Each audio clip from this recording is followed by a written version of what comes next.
like we're up and running. Survive alone. Investigating the death of your sister.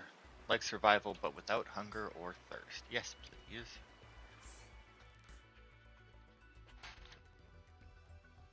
I much prefer not have to stop playing the game every 5 minutes to go and get my character food and water.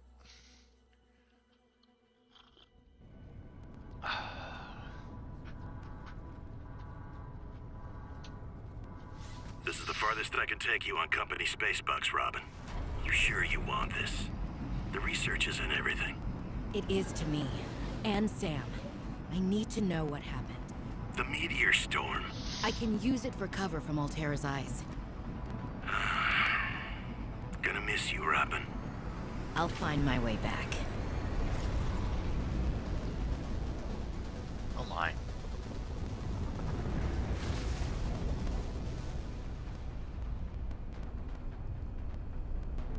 So we're going in to look to find out what happened to our system. 46 speed.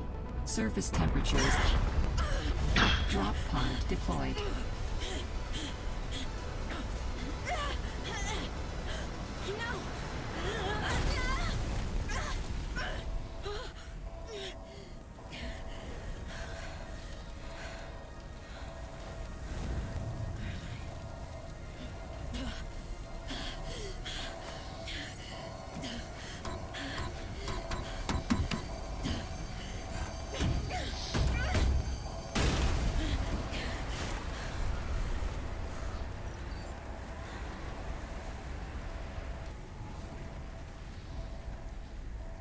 Welcome to 4546 speed. Enjoy your stay. Oh my. Well, our escape pod didn't work nearly as well as the last one. I'm assuming I'm supposed to be heading that way. That would be a nutrient block that we won't need. Oh, instead of oxygen. Well, I mean, obviously we have Holy oxygen smokes. as well, but... That did not go as planned. I should find a way into the water and get to the drop pod. She sounds familiar. The voice actress. Okay, what's jump again? Why? Ow! Really though, that short of a drop and you hurt yourself. I wonder, do we have a PDA? We do. Beacon manager. Still no map, eh?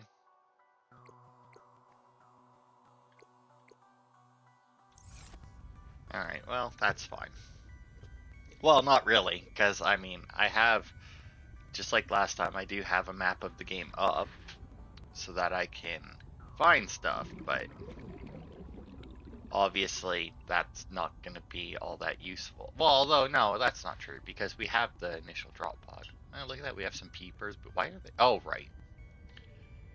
Okay, well, I didn't realize that saying that they could glow green. Oxygen. Or having interactables glow, I Down the didn't drop realize pod. that it would be like that. I want to offer my sincerest condolences on the passing of your sister. I got to know Sam better towards the end of my mandate with Altera on 4546B, when we were thrown together as basemates at Outpost Zero. She spoke often and fondly of you. I thought you should know, it didn't sit right with me when Altera blamed Sam's death on negligence. The Samantha Ayu I met was many things.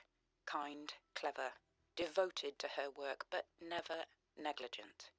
I wish I could offer you something more substantial, but my access to information has been cut off. You may be in a better position to look into things than I am. If you're able to, Delta Station was our HQ.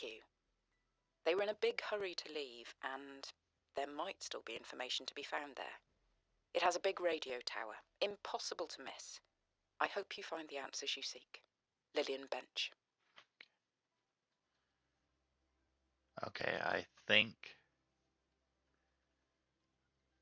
I have found... Okay, yeah. Oh.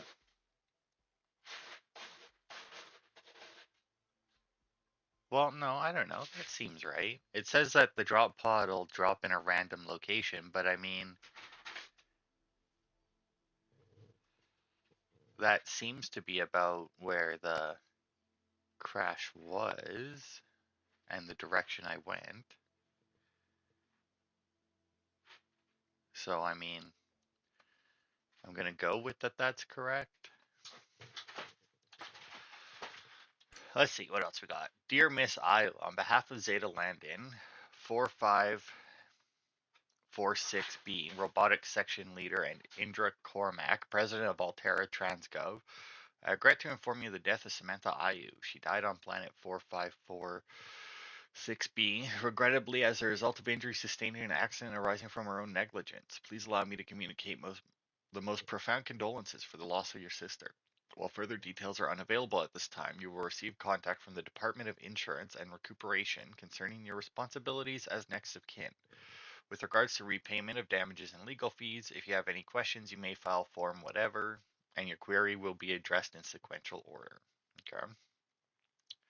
So, does that mean that we were playing as her sister in Subnautica, or just that her in Subnautica, one of the people who died was her sister? I mean,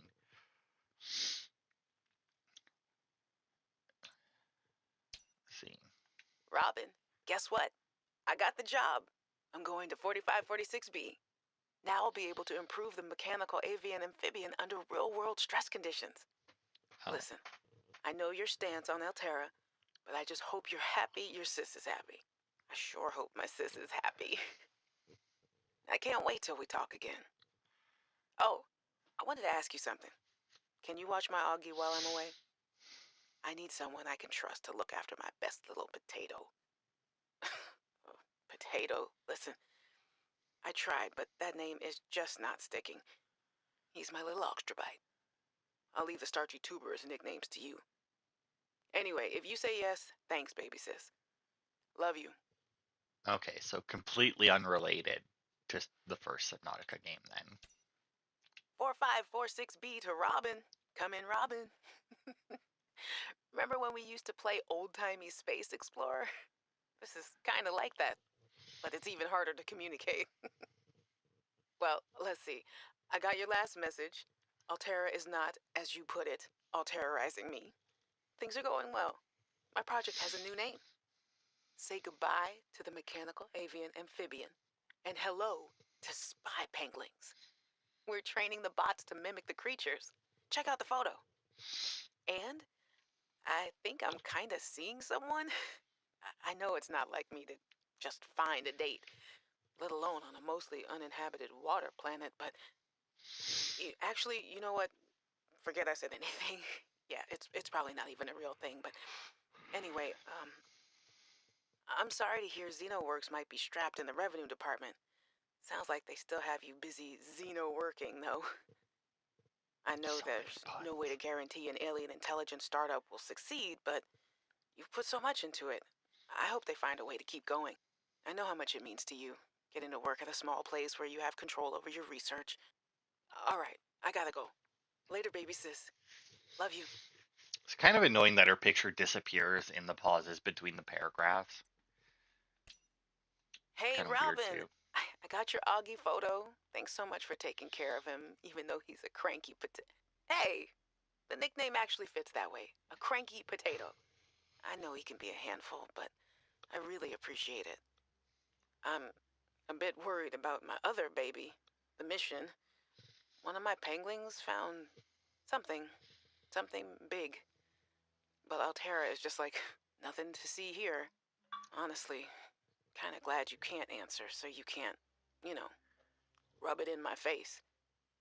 Go ahead, bask in the fact that you were a little bit right about them. My project is on the line.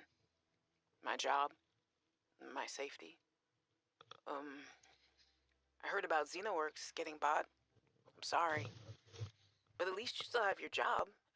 Guess you're one of us now. Like it or not. Welcome to the Altera family. I should probably go before I say something I regret. Love you. Keep your chin up. Eye on the alien prize. Hey, Robin. I'm sorry my last message was so awful. I've been under a lot of stress. I'm not sure what's going on with anything. I can't really talk about it either. Oh, and I'm definitely not dating anyone on this water planet. Don't know what I was thinking there. Have I told you how cold it is here? Get this. I can't even get my wash and go dry before the wind freezes the moisturizer in my hair. Wild, right? Well, anyway, I'm sure you're mad at me after what I said, but I could really use a friend. You're my sister. I love you. I'm sorry. Hey, Robin, I really need someone to know. I'm afraid something terrible is gonna happen. You were completely right about Altera, okay? You were right. I was wrong. And the cat should be called Potato. I admit it. Sorry. Bad attempt at a joke. I just... I don't know what to do. I guess I should just come out and say it at this point. I've said this much already. We found a frozen Leviathan that's infected with Kara. Altera thinks they can use it for something. Weapons, experimental treatments, a whole range of things.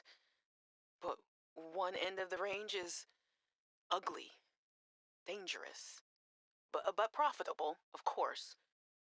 What if it gets out while we're messing around with it? Or worse, what if it ends up a bioweapon in the wrong hands? I hope I'm overreacting, but I don't think I am. Anyway, message me back, please. I could really use a friend. You're my sister. I love you. Alright. So, unsurprisingly, Altera is a fucky place. Let's see. From Jack Isis. I know there's been lots of rumors circulating, so I just want to clear some stuff up in the spirit of openness and transparency, which you know means a lot to us all here. First of all, no, Altera did not buy us. We're still XenoWorks. We're not going to move offices or start having some kind of hierarchical structure, or even like making you show up on site or anything like that, although you should for the snacks alone. We're still the scrappy, agile, research first startup you all signed on to. So what does this controlling stake stuff mean? Well, I guess the most direct way to put it is it means more. More equipment, more research, more risk, more experimentation, more of everything that makes us great, and most of all, more cash for you and your research, and yes, snacks. Lena will be in touch pretty soon about exchanging your old gen XenoWorks PDAs for snazzy new Altera upgrades, and to help you get comfy with some really minor policy changes that are going to help us keep everything running nice and smooth going forward. So yeah, congratulations everyone, we did this together, and now we're going to be able to do so much more. What a load of bullshit, no changes. When a big ass company buys you out, you know what that means? It means everything is going to be run worse.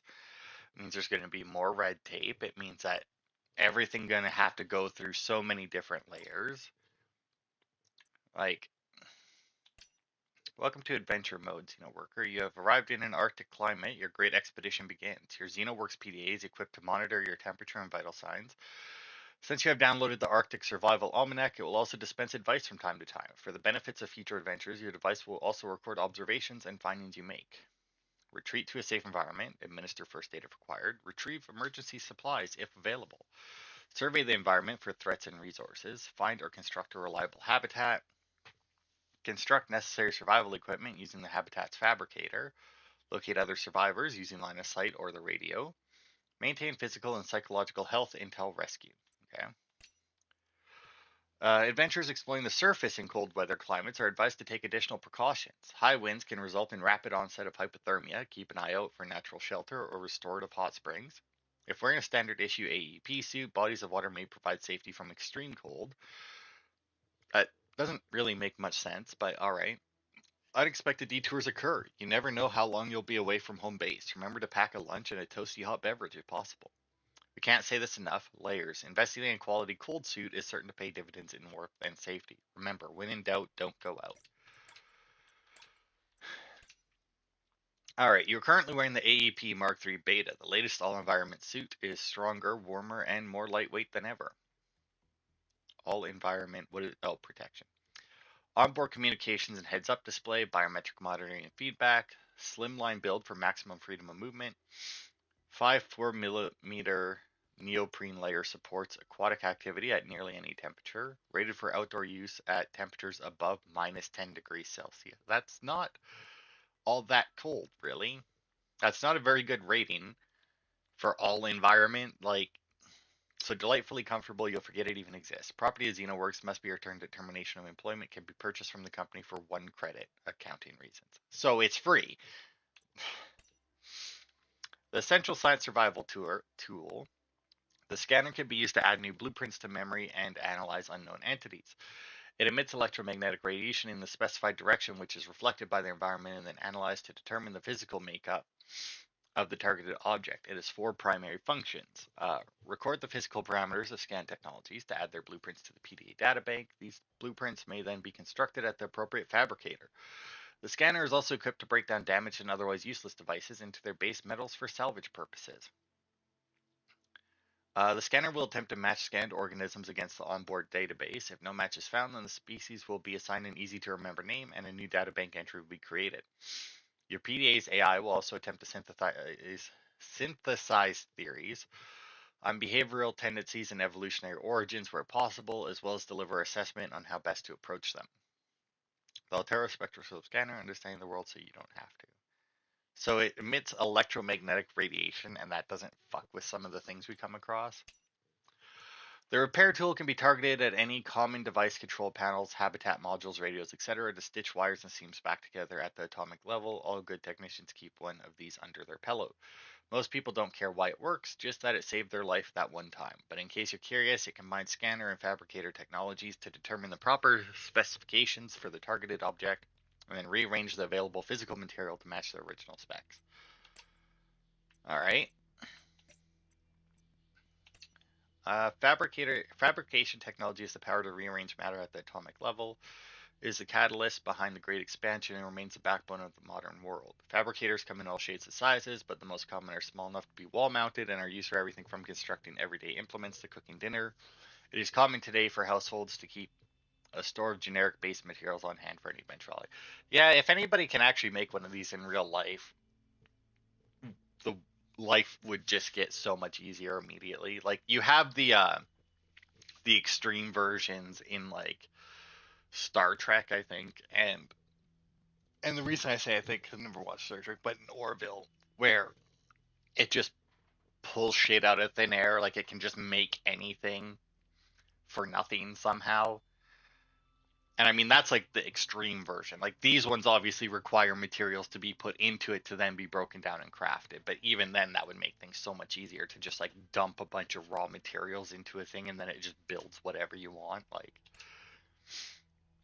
the Altera handheld habitat builder has been an essential tool of xenoscientists, colonists, and emergency relief crews across 11 different transgovs for more than 50 years. Habitat modules are hermetically sealed from the outside environment, build on land, underwater, or in a vacuum.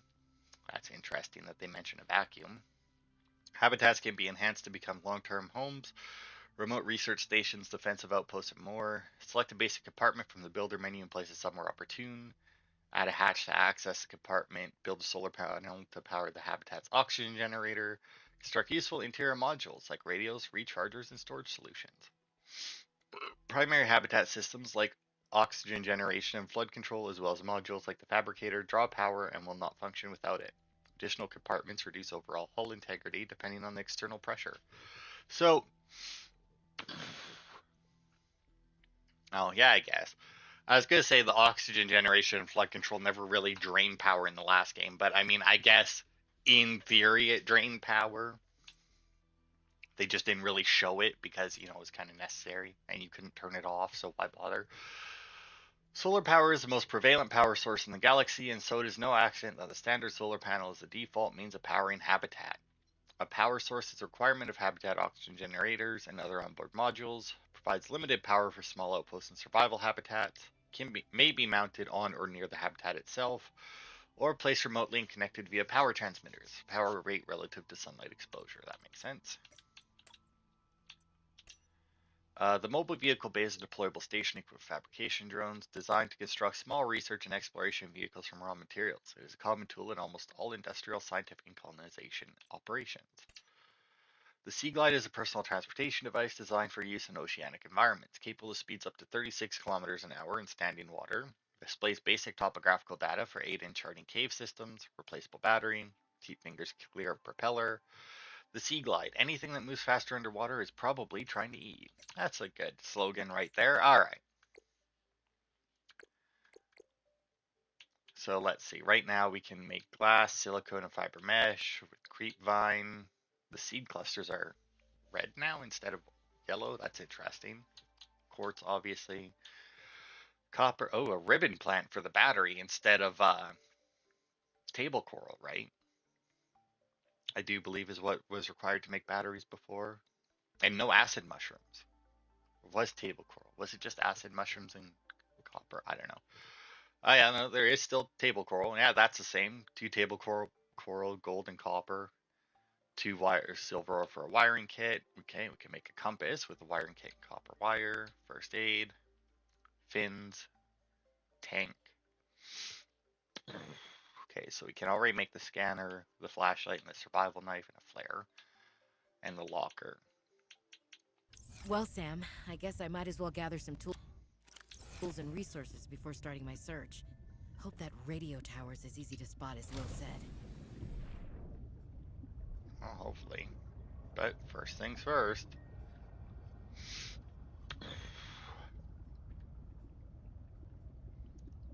Bullseye shroom.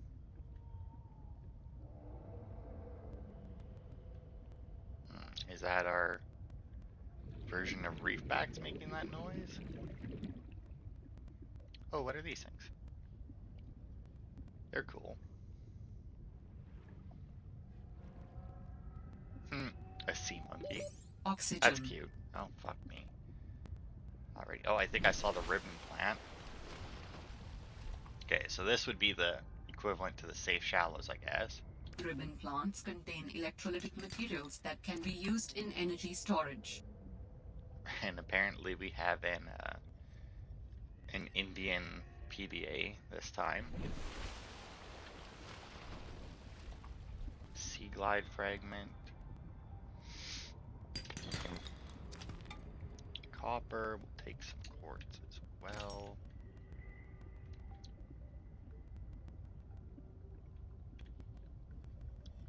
More galena outcropping, eh?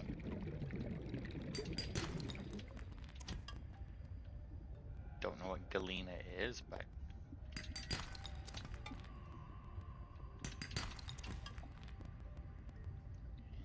surface. Oxygen. Yeah.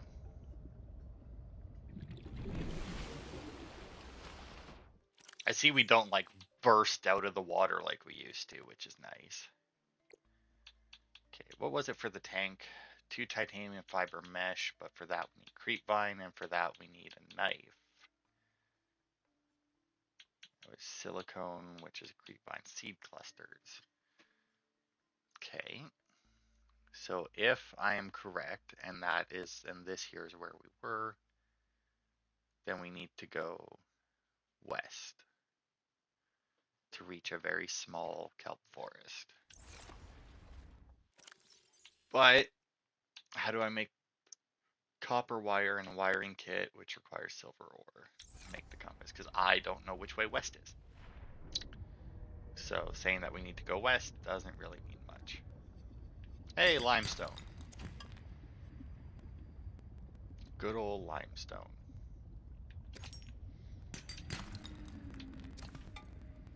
So does that mean that the other one that I was getting, yeah, because I guess it dispensed lead, so odds are that one is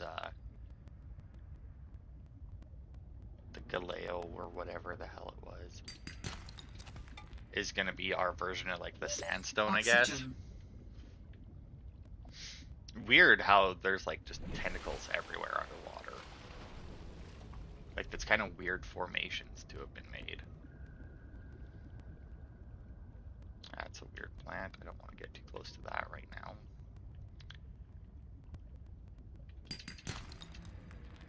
Come on, grab that. More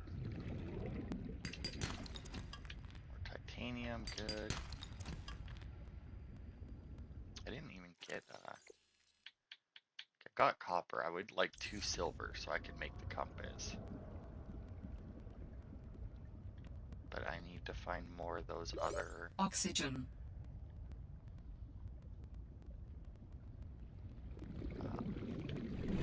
Oh wait, was that creepvine right there? Yeah, it is. I wonder if this is the one that I was looking at on the map.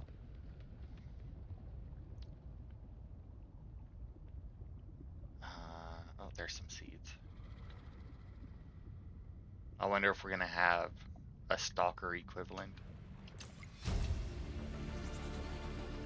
New blueprint synthesized.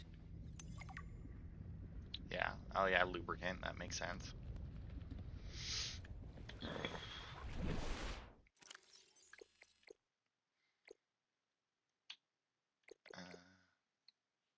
Ribbon plants contain electrolytic materials that can be used in energy storage.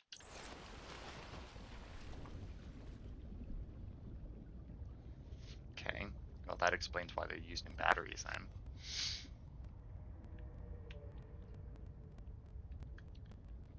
Limestone. That's a sea glide fragment. Alright, well, let's get back in here. So we should be able to make the knife now.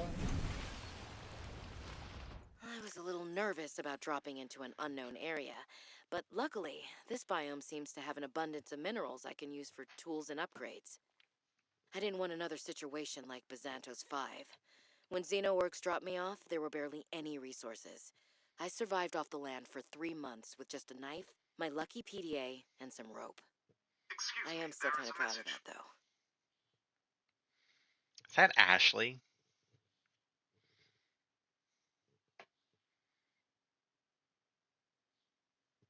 Like, is that who the voice actress is? The one who does Ashley in Mass Effect? I'm looking it up right now.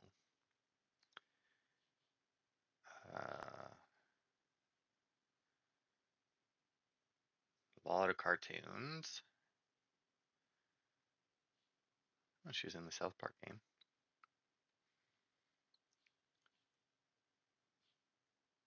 Oh, she was also just in South Park.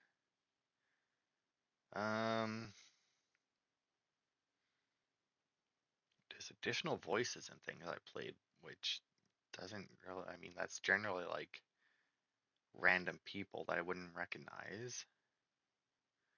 She's been in South Park a few times, though. I have recently watched some of it. Whether or not I saw the episode she was in, I don't know, but in the new Saints Row, but I haven't played that.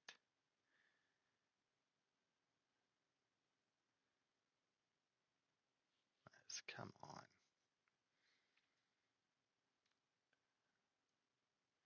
Unfortunately, Mass Effect. Okay, you know what? I'm just gonna look up Mass Effect since I think that's who it is. Yeah, that is her. Okay. All right. Anyway.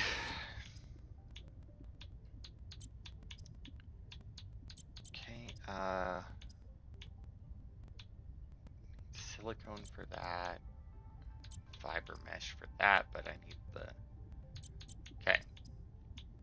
Silicone. And I'll make another one.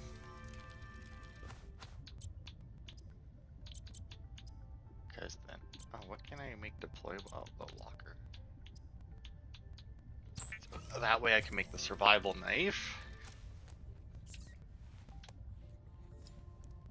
It is a good looking knife. And the fins. And then with that, we should be able to get the fiber mesh, which requires 2 creepvine samples.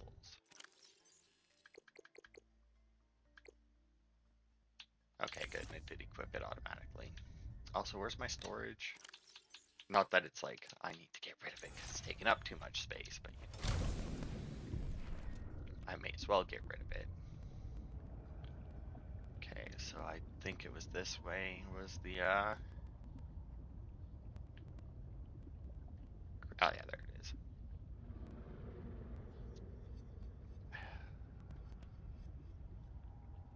I would like to know what is making that noise, though. I wonder if that's the thing we're supposed to be going for, because that's very obvious. All Terra supply cache nearby. Okay.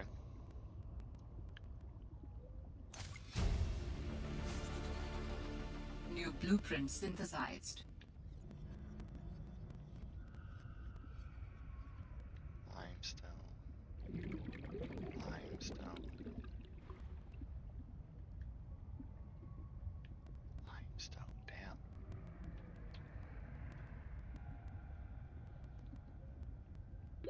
Oxygen. Grav trap fragments already? Really? That's quick. Oh right, the added problem of it being underwater, or of it being under ice sheets.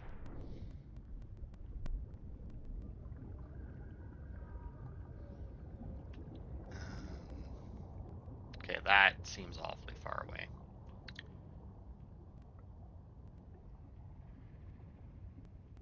What is this though? Oh, already got an egg.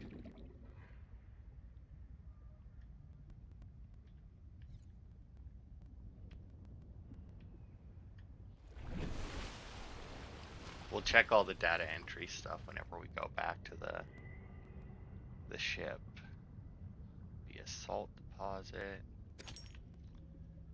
Just gonna pick up at least one of everything that we come across, just to see if we get new blueprints from it. That's a creature egg. All right. Oh, look at that, and there's another one. Good lord. Man, once I get the option to build that, I'm gonna have a fuck ton of eggs to put in there. Oxygen. Yeah.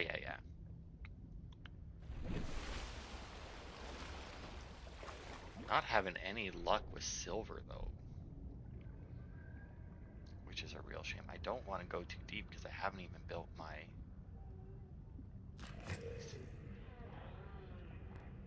Looks like nest. And, oh well. Now, I see that crash fish are still present. But that 100% looks like a nest. Thankfully, the crash fish was far enough away, it didn't do all that much damage to me. Oh, is this still limestone? No, an argentite. Hey, there's one silver. Good, that means that I can find it down here. And, oh, down, right, oh. Go, we'll grab the sulfur from there. That isn't what it was, wasn't it just called crashfish powder? In the last one, I don't think it was called sulfur, was it? It's interesting.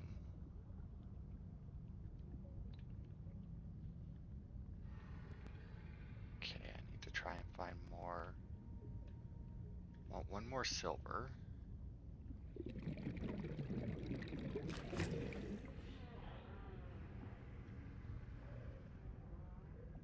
Crashfish, don't want to deal with. I didn't see any more outcroppings down there. And unfortunately now it's getting dark.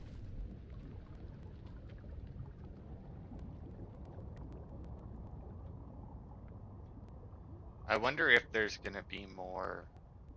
What is that? That's a weird ass fish. That is such a weird fish. Yeah, I found the emergency supply cache though.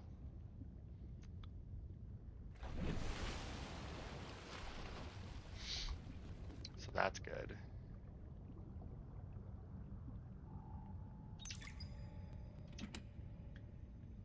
Got a first aid kit, I guess I'll take that. That's not bad. Flare. Bottle of water that I don't need. scannable thing in here by the looks of it, but I can't tell what it is apparently without the scanner. We'll leave the beacon for now, so I can come back once I make the scanner.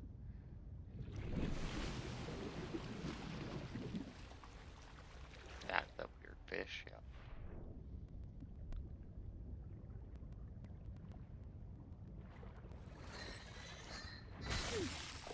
Oh, what the fuck was that?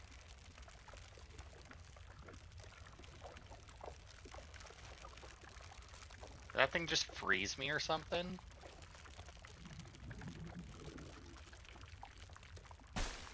What the fuck was that? Nonsense. Like,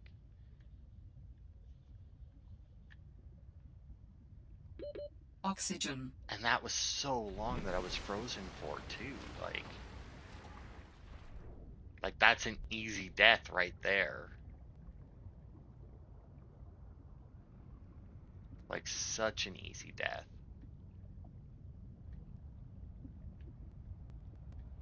Especially if I can't find any more fucking silver. Oh, this looks... no.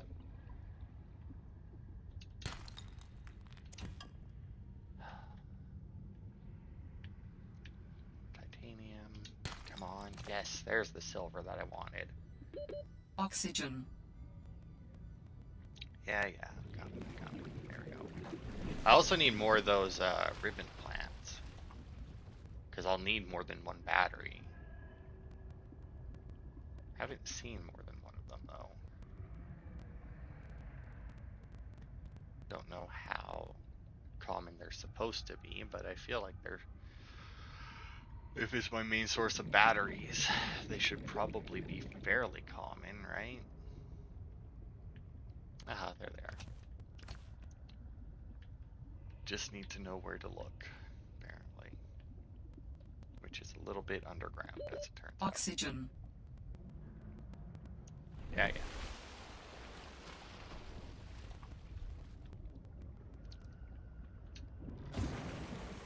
Alright, let's check our PDA for new shit.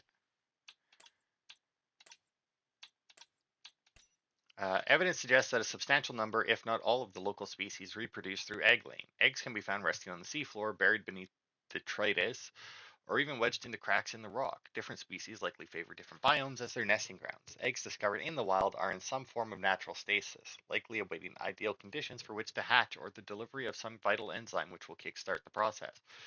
It is impossible to calculate the species of the egg from the exterior, however, it may be possible to stimulate a hatching response if the egg is relocated to a suitable alien containment unit.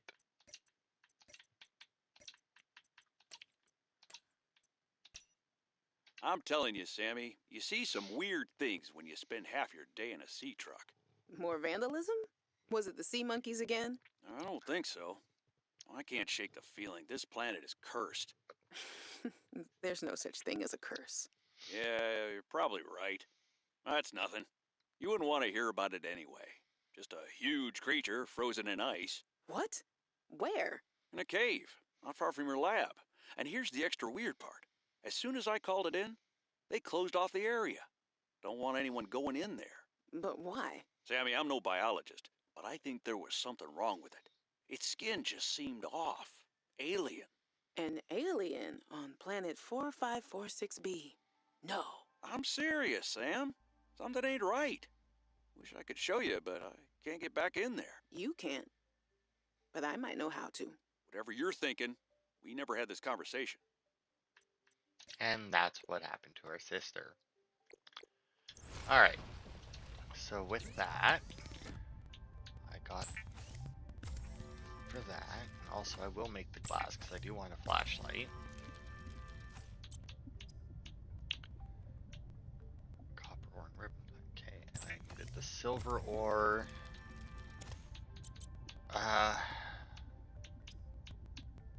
And copper wire. I wasn't sure if it was copper wire or just copper.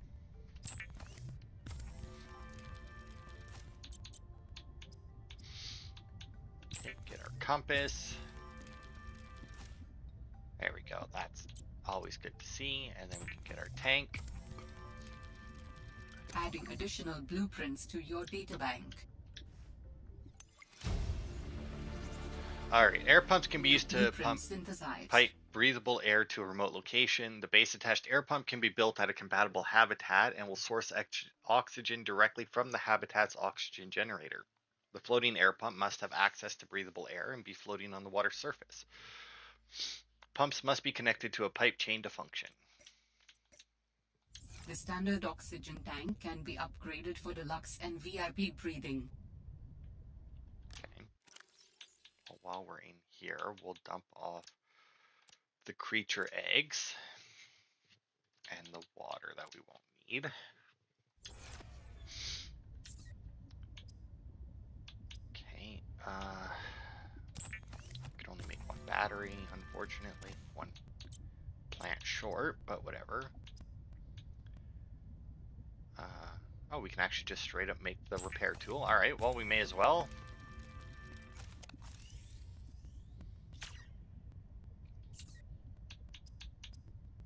And the scanner, battery and titanium. I think we need battery, titanium, and glass for the flashlight. All right, I have a scanner. In goes the battery and titanium, out comes a scanner. Every xenobiologist's favorite tool.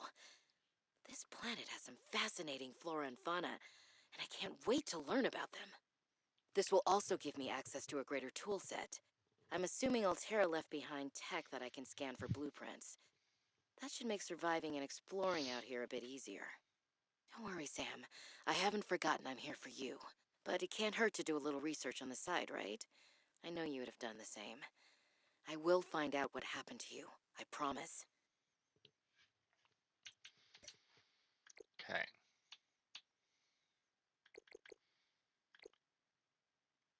Okay, that's already added. And then, like I said, I think I need another battery. Yeah. So I need...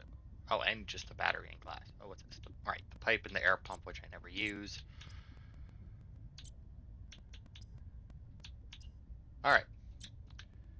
So I need another ribbon plant, but since we have a scanner now, may as well get to scanning and learn what we can about our new habitat. Just a mandrake, pink narrow leaf. Come here, boomerang fish. I remember you.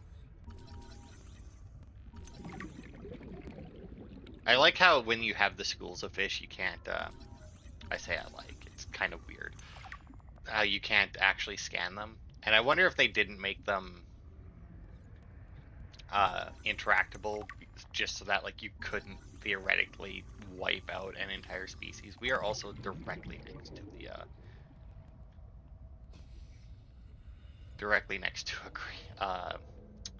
a kelp forest.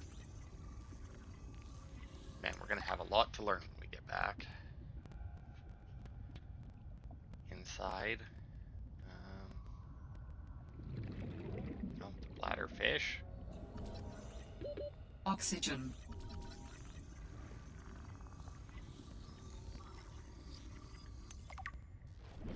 Okay, I don't know how I scanned the sea monkey, but whatever. I was chasing down a bladderfish. No, get out the way, sea monkey. Yes, yes, you're cute. Whatever. Filtered water by using the bladderfish, same as the last game. Sea glide fragment, cool. 3 of those, that shouldn't be too hard. The hoopfish.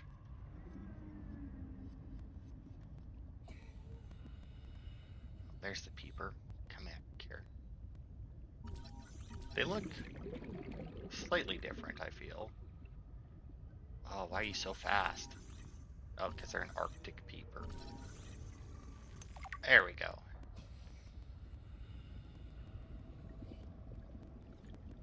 I guess I should be looking for another.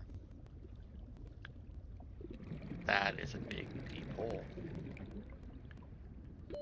Oxygen. Okay, and we'll head back towards the supply cache, I guess, as we scan, since I know that there's a thing there to scan. And then we can grab the beacon while we're there, since it won't be necessary once I've cleared the cache out.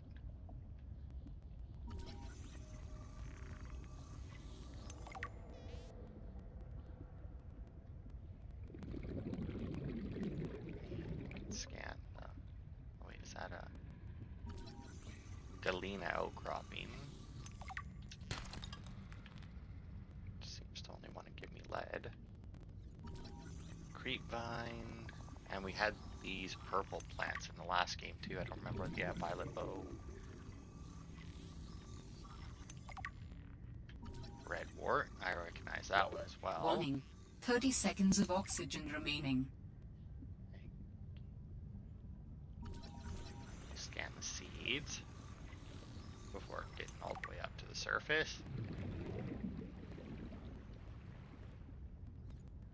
God, there's gonna be so much to read. But I guess as we progress, there'll be less. Well, I mean, every time we enter a new biome, right? Or find a new biome, there will be more.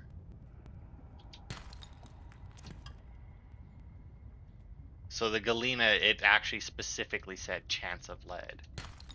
So it's titanium plus one other than this time, instead of just having like a number of things. It's interesting. I like how it how it just tells you right there. It's like chance of material B. Holes all over this place.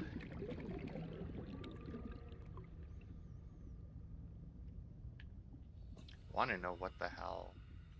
I think it's that thing over there that fucking froze me last time. Oh, it's the penguin. The penguins. Yeah, this thing I think is what froze me last time.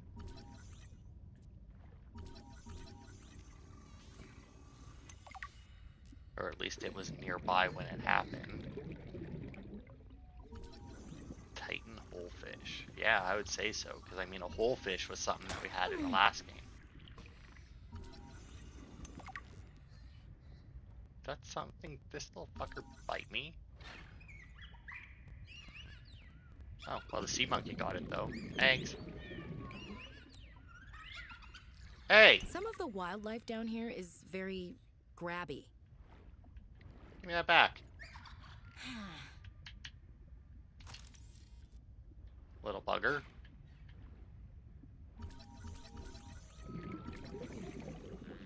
Symbiote. Oxygen. Okay, so that thing's the little biter. Can't believe the sea monkey stole my scanner. Wonder what would happen if I gave it a knife. I'll hatch a bunch of sea monkeys and outfit them with knives and make them my army. Okay, so now we can make a sea glide. That's good. Oh, I see another container down there.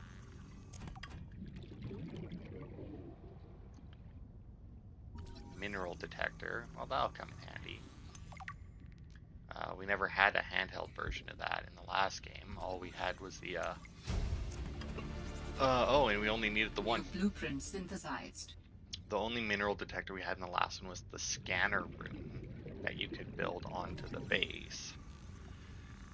But it had a limited range, which made it kind of not worthless. I wouldn't say it was worthless, but if you knew where shit more or less was, it was fairly, like, well, if you watched my streams, you'll notice I didn't build one. Oxygen. Okay, well there's a hole right there, so you know what, I will leave that, I will actually leave that beacon there then, since I may be able, or since I may need that hole at some point.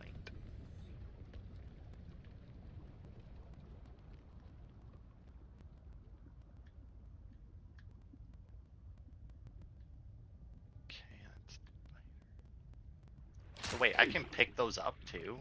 The symbiotes? That's interesting. Because I think that, were they just called biters in the last game, I think? I couldn't pick those up.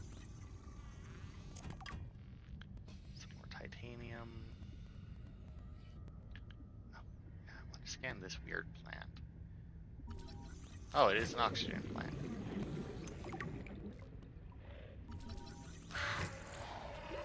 Warning. 30 seconds of oxygen There we go. remaining. I got the crash fish. I got it scanned. I'll go back down and see if I can scan the nest. And I guess I'll grab another sulfur while I'm there, just because why not? I think we only used one crash fish powder in the last.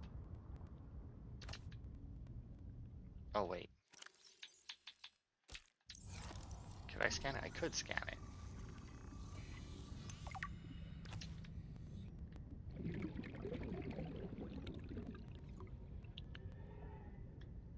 Alright. Got a bunch of stuff scanned now to look through.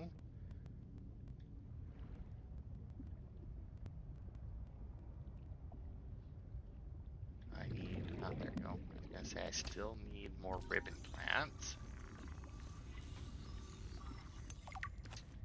So that I can make my flashlight.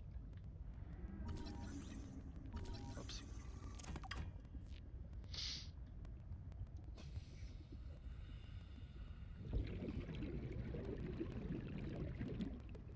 So we'll look through everything that, all the information we got now. And then we'll see where we should go to next. Alright, first things first. Let's get the battery made so we can get the flashlight made. And what do we need for this? Battery, titanium, copper wire, and silicone for the mineral detector. So we do need another battery, which isn't really a surprise. I need more of those. Oh, fuck. Right, now we need another battery, lubricant, and copper wire for the Sea Glide.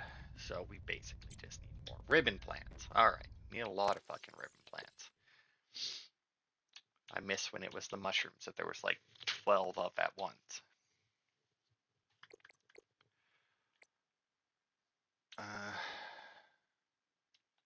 Some of the wildlife down here is very grabby. If I didn't know better, I'd say they're after my supplies. Using a complex blend of electromagnetic field transmission and beta decay detection, the mineral detector is capable of identifying nearby resources and approximating distance. Two antennae emit an advanced pattern of waves to detect specific materials for mining. An ultra-bright display visually communicates distance to the target resource. Proximity alarms add an extra layer of information for finite spatial positioning. Alright, helps you find shit. Now, there's going to be a fuck ton underneath this. Sulfur is a highly reactive non-metallic element, usually found in abundance underground. Common applications include production of acidic compounds and combustibles, essential for advanced fabrication. Galena outcrop, a mineral deposit that often contains lead and titanium. Limestone. These unusual geographical structures often form around titanium and copper deposits and are distinct to this planet. Closer analysis reveals the stone around the metal has been hardened against erosion, but the mechanism remains unknown. So basically they're like, yeah, this is how we did it, but we don't really have an explanation. Brine wing, a medium-sized predator known to spit supercooled salt water to freeze its prey from afar. So it was that thing that did it. A large bladder on the brine wing's underside fills with seawater as it swims. Some water is filtered out through an internal membrane, leaving behind a strong saline solution. Two flat, transparent, extendable fins act as radiators, releasing heat and cooling the bladder's contents. The brine wing can then contract its bladder, expelling the supercooled brine and freezing the seawater up to several meters away from it, and the people, as it turns out. While warm-blooded lifeforms may suffer minor injuries on contact with the brine, it is not cold enough to freeze most vertebrates. The real danger is being helplessly encased in a block of ice, sinking ever closer towards the brine wing's jaw. Assessment: beware of full bladder. Crashfish. This unusual species has developed an emergency defense mechanism based on mutually assured destruction. Forward-mounted eye enables creature to identify and track potential predators.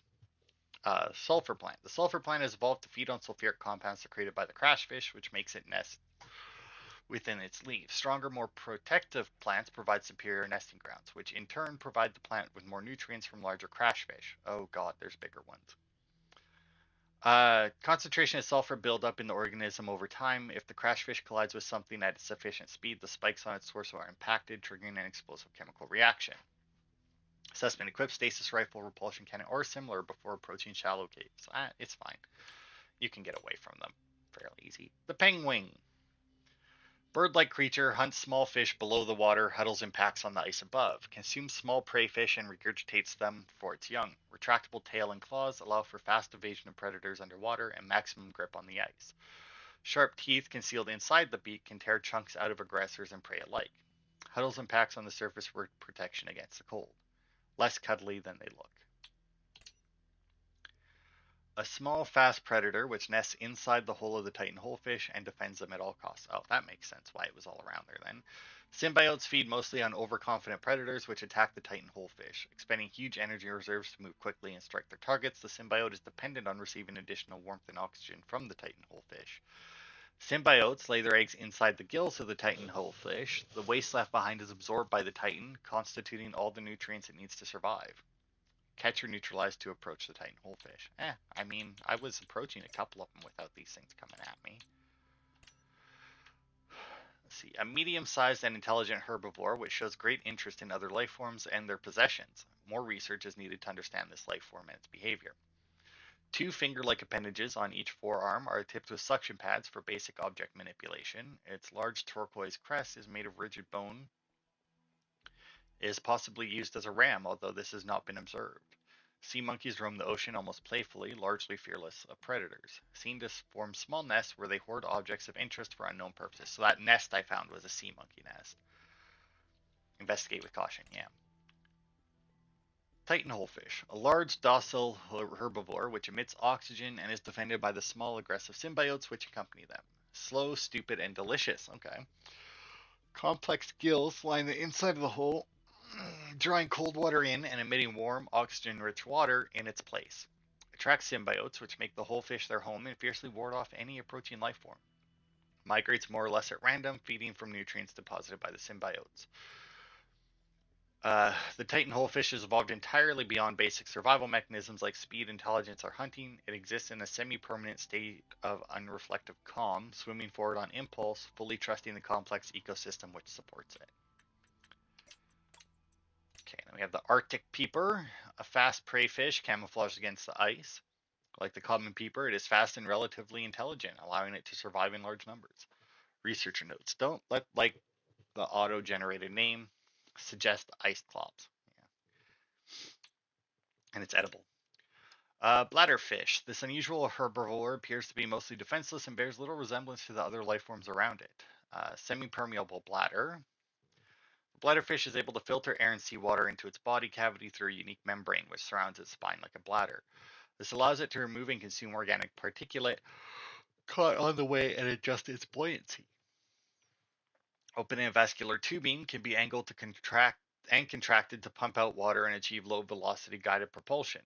Largely oblivious to threats and practically immobile at night, its only identified defense mechanism is that it's composed almost entirely of water, air, and cartilage. Edible, oxygen may be retrieved from the bladder and added to tanks on consumption. And membrane has applications as a natural water filter. So yeah, if you eat it, you get air somehow. The boomerang, a herbivore encountered in large numbers, found in frequent shallow waters and moving schools. Serrated teeth suggest adaptation for grinding corals other herbivores are unable to digest. Unusually, this species' two fins are cartilaginous. I don't know. Extension of its skeleton. They are less prone to damage and provide superior propulsion, but are also harder to grow back. The bright blue tips are in fact the ends of its digestive tract, where the luminescence of the corals it consumes is most focused. Most active during daylight hours and prone to flee on approach, the boomerang can more easily be observed at night when its luminescence gives it away and it seeks the shelter of the seabed. Then the hoopfish. Small school mentality prey fish with a unique method of propulsion and distant relative of the bladderfish. Rather than swimming, this life form uses the fine green antennae, which encircle its body to alter the composition of the water in front of it, allowing it to sail into the low-density space created. I don't feel like that's a thing. Purple-green coloration may be a camouflage adaptation for mid-range light wavelengths, possibly indicating the hoopfish is more active at dawn and dusk. While schools of hoopfish will form periodically and evade predators en masse, this behavior is more social than it is defensive, and lone hoopfish are often found hunting for food and displaying generally curious behavior. And now into all of the flora. Exploitable, eh? A kelp species, crepevine, concentrated in large forests in shallow sandy waters. Loose roots anchor the plants to the seafloor, from where it grows steadily toward the surface in pursuit of sunlight. The stem is fibrous and rich in iron, making it both a viable base material for fabrication of textiles as well as a basic foodstuff. And mature crepevine plants that have survived the predation of small herbivores produce these bioluminescent seed clusters, which may be knocked loose by currents or consumed and later deposited by predators. The embryo is surrounded by a thick oil and silicone layer, which would disperse into the ground as the outer skin deteriorated. This may provide the seedling with the nutrients it needs to survive the low-light conditions of the seabed. It's weird that the ribbon plant isn't there, since it's something that we also use in fabrication. Bullseye shrooms are harvestable fungi found growing near coral bridges. The mushrooms are noteworthy for their thick, meaty caps. These caps manage to produce a small amount of chlorophyll, which makes it capable of some photosynthesis, but the mushroom still gets most of its nutrients from dead matter on the seafloor. Harvestable and plantable. Coral bridges are formed by rapidly growing coral polyps that exhibit thigmotropism. I don't know what that means, which causes growth in response to stimuli or when touching a solid object. Coral bridges grow in thick twisted patterns that anchor onto rocks or other coral. The underside is covered in colonies of blue barnacles. The oxygen plant produces a harvestable reserve of oxygen in its bioluminescent floating bulb. It is hypothesized that this attracts territorial air-breathing fauna, forming a symbiotic relationship that protects the plant from herbivorous fish. Yeah, underwater source of, yeah. This grass-like species grows small clusters near coral bridges, not a whole lot on that one. Common plant adaptable to many different environments. The redwood is a staple part of the diet of many smaller herbivores. The ribbon plant contains a highly concentrated sulfuric acid and can be harvested for use in battery fabrication. The sulfuric acid evolved as an evolutionary defense mechanism to discourage fauna from eating the leaves of the ribbon plant. When harvesting the plant, the core must not be compromised in order to avoid creating an exothermic chemical reaction. Scaly maw anemone. Scaly maw anemone prefers shallow water and ample exposure to sunlight and exists in a symbiotic relationship with a species of vibrant algae that live atop the anemone's trunk. These algae thrive in the sun and create a thin, scaly bacterial mat around the structure of the anemone as they feed on other microorganisms that filter through the anemone's water space. A type of stony coral commonly found growing along rocky ledges. Stony corals have hardened biocomposite exoskeletons. The coral's polyps continuously grow upward and outwards in thin layers, creating the grooved shelf appearance. The twisted mandrake grows in temperate coral zones. Its leafy canopy photosynthesizes sunlight while providing shade to the bulbous structure underneath. Common luminescent plant, which grows in plant patches on the seabed. Another short and quick one. All right. So that's everything that we scanned so far. So what do we need? We need more batteries. We can turn off the emergency supply cache beacon right now. I do like, though, how it's literally a beacon that we can go and pick up. That is nice.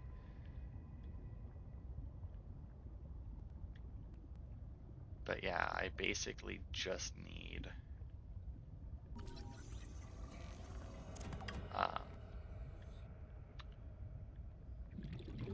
ribbon plant.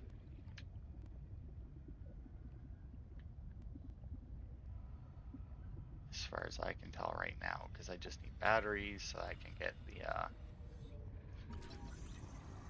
the Sea Glide, which means I will actually need another Crepevine seed cluster, but that's fine. It's not like that's hard to find.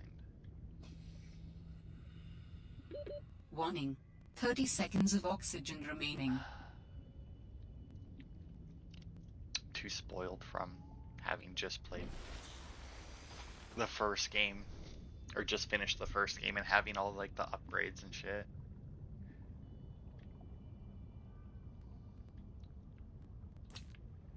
I think I only need one for lubricant, but I think I see another grav trap fragment. Oh, and apparently, oh, I saw that. Monkey, you were definitely coming for me. This the sea monkey nest? Oh, mobile vehicle bay fragment. Yeah, and it was a sea monkey nest. And a PDA down here. Kelp root. Oh wow, really? Creepvine has that for the roots? Warning. That's... 30 seconds of oxygen remaining. Oh, excuse me.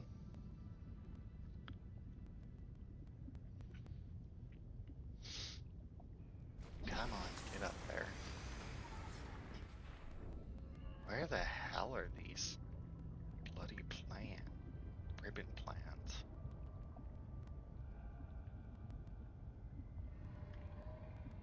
I also need another one of those other outcroppings. Oh, there's a ribbon plant. Okay, now if I could find 2 more like that, that would be great. Because that'll let me build the battery and the Sea Glide. And then once we have the Sea Glide,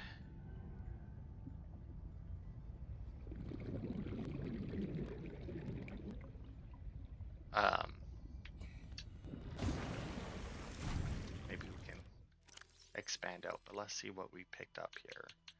Got the kelp root. Contrary to its name, the visible aspect of the kelp root is a thick, twisted stem. The root system anchors deep into the rocky walls of the cave. Some kelp roots grow pustule along the stem, which are formed by the plant slowly ejecting out toxic material that are absorbed by the extensive root system. Harvestable for resources used in fabrication. Okay, so I can cut into that for something. Oh, I got the nest. Sea monkey nests are large bowl-like structures made of packed sediment and plant matter. The sea monkeys use their wide, flat tails to pack the materials and form the structure of the nest. Sea monkeys are naturally curious creatures, often drawn to metallic materials, which they gather to reinforce the sides of their nest.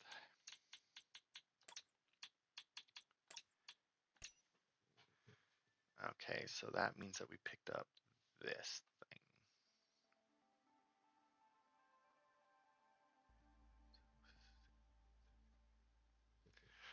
The Independent. Contact has been lost with the Aurora some 18 months into its journey to install a phase gate in the Ariadne arm. Report inside sources.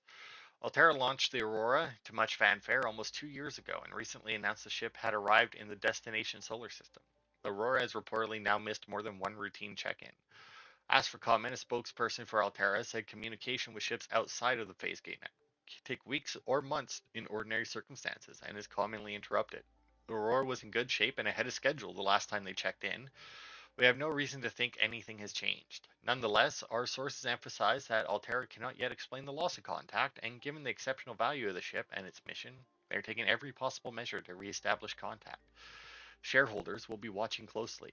Keen readers will remember, however, that Altera's network of directors have a history of leaking scare stories like this to the press, only for the Transgov to rebound with positive news against the odds. Director shareholdings and dealings are, of course, not public information.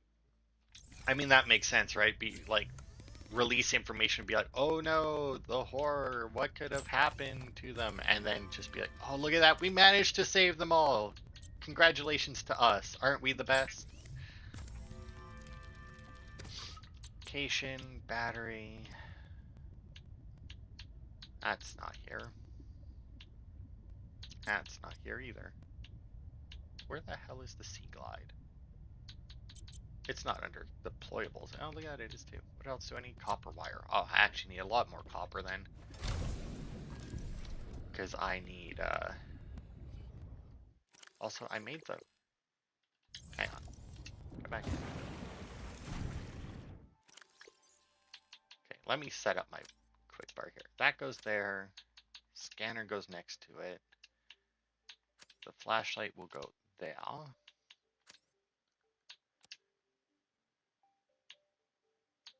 Actually, let's put that there. All right.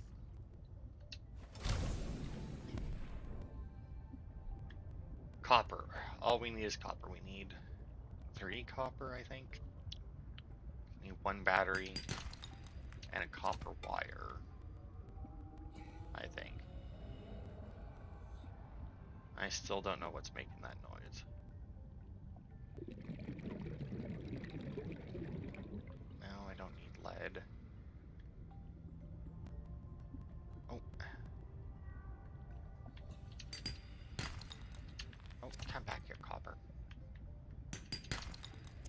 Whatever.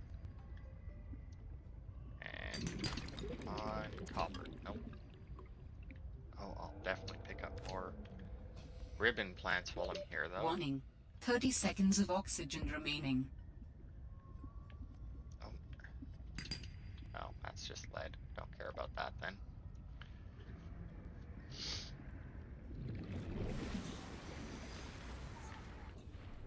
Alright.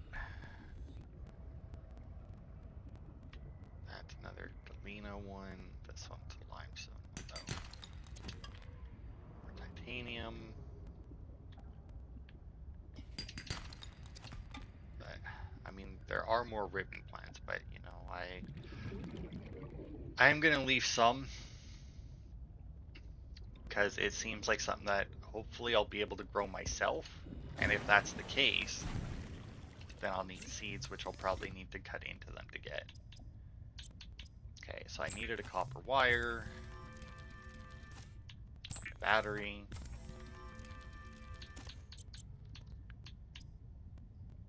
which will let me make the Sea Glide. The Sea Glide is a personal transportation device used for high-speed freediving. Contains a built-in light and map. I also need another copper wire to make the mineral scanner. What is it? Copper wire and silicone. So I'll need another creep light cluster as well.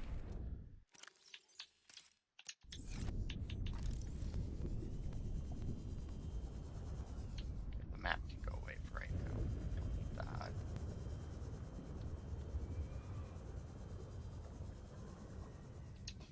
There's the creep vine.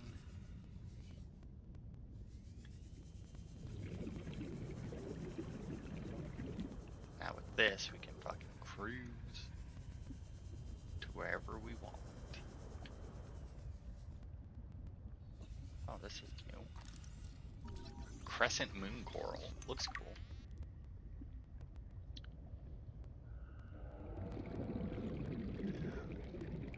Oh, there we go. An argentite one, which I will break. Warning. 30 seconds of oxygen remaining. Oh, I don't know why I did that. This coral really, I feel like, I don't know, does coral really grow like that? Coral, I feel like, I don't know, I feel like I'm saying it weird, but I'm probably not. In like long fucking like tentacle looking shit, like, it's weird, right? And there's one copper and I need one more. Oh, here I should be able to get it over here.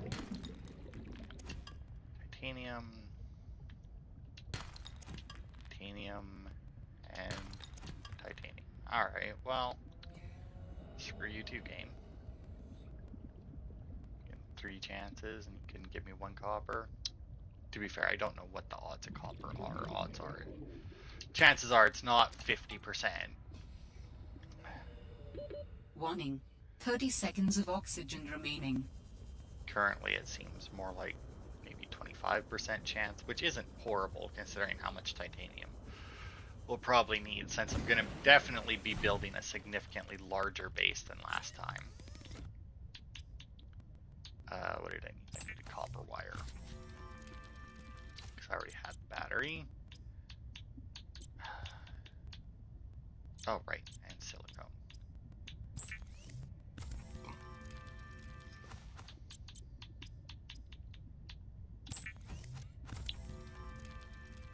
The mineral detector can sniff out raw materials, potentially saving you hundreds of hours Of searching, yes, yes.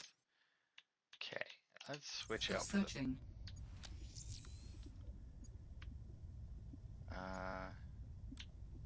Limestone, calverite. Haven't even found one of those myself. Salt deposits, crystalline sulfur, table coral, lead, argentite, fragments, gold, silver. Oh yeah, there's a galena outcrop close by and a limestone one. Alright, interesting. Okay, I'm gonna go and make myself another cup of tea, and then I'll be right back.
Alright.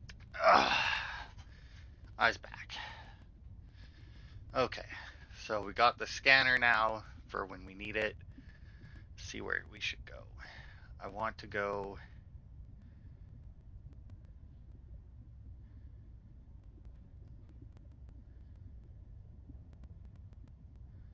south.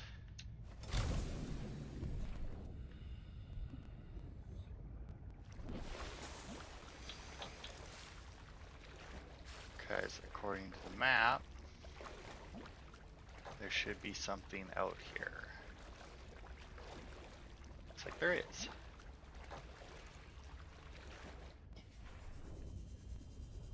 And we're still over all of this. But I'm assuming it's more or less safe. Got electrical wire, that's probably not safe, but you know.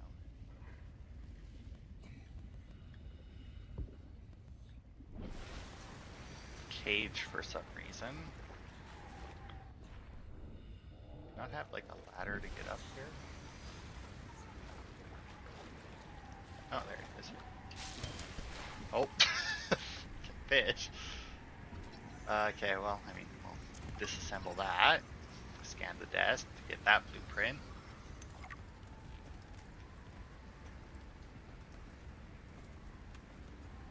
And, I mean, this is clearly some kind of research platform. Sure, we'll take the flare, why not?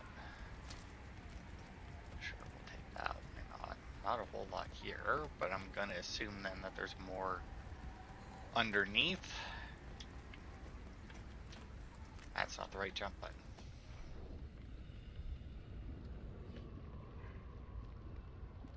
Although I wonder if any of these penguins are the robo ones. Oh, I can pick up the little baby penguins. Look at them all.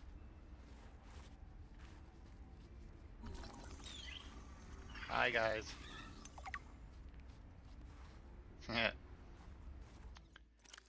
Young penguins tend to huddle in dry land awaiting their next meal. Consume almost exclusively fish regulated by the adults in the huddle. They stay to the center of the huddle to stay warm and out of the wind. If separated from the huddle, the adults will become agitated and begin searching for their young penguins. So please don't do this. Okay. Argentite contains silver and titanium. Alright, well, that's...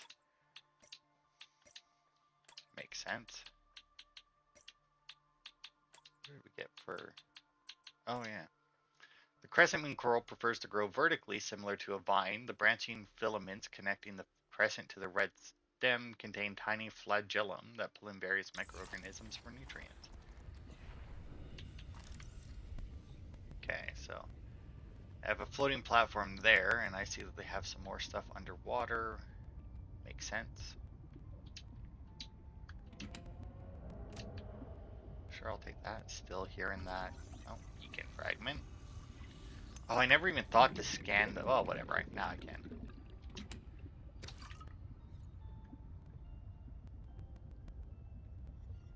Ribbon clamp, but that's not what it just popped up. Oh.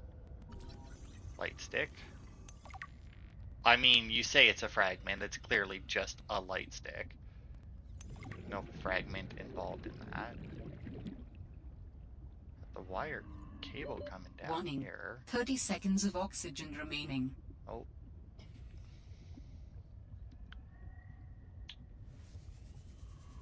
Get up to the surface.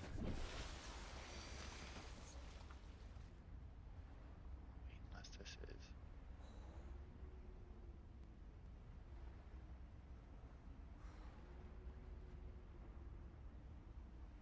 Dangerous weather approaching.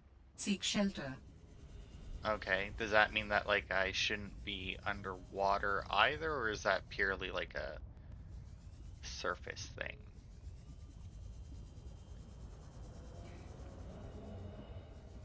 Because I do want to explore this area a little bit. Oh, I think I found some table coral. That used to be everywhere. Now it's, you know, barely anywhere.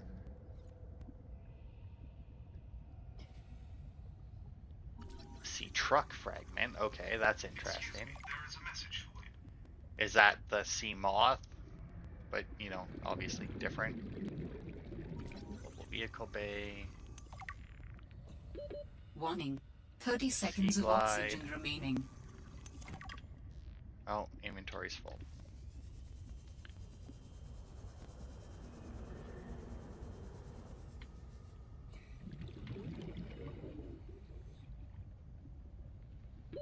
Oxygen. All right.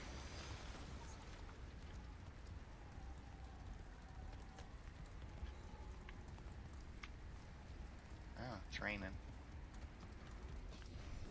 Okay, let's go a little west then from here.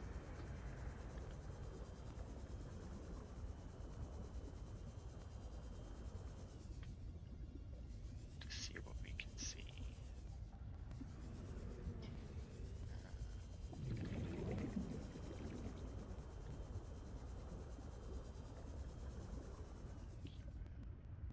Well, we'll just keep going back and forth.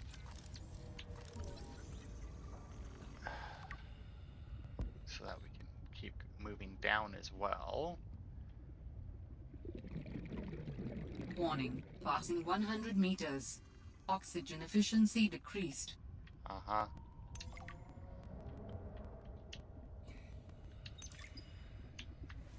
Okay, let's just head back then, shall Oxygen. we? Oof.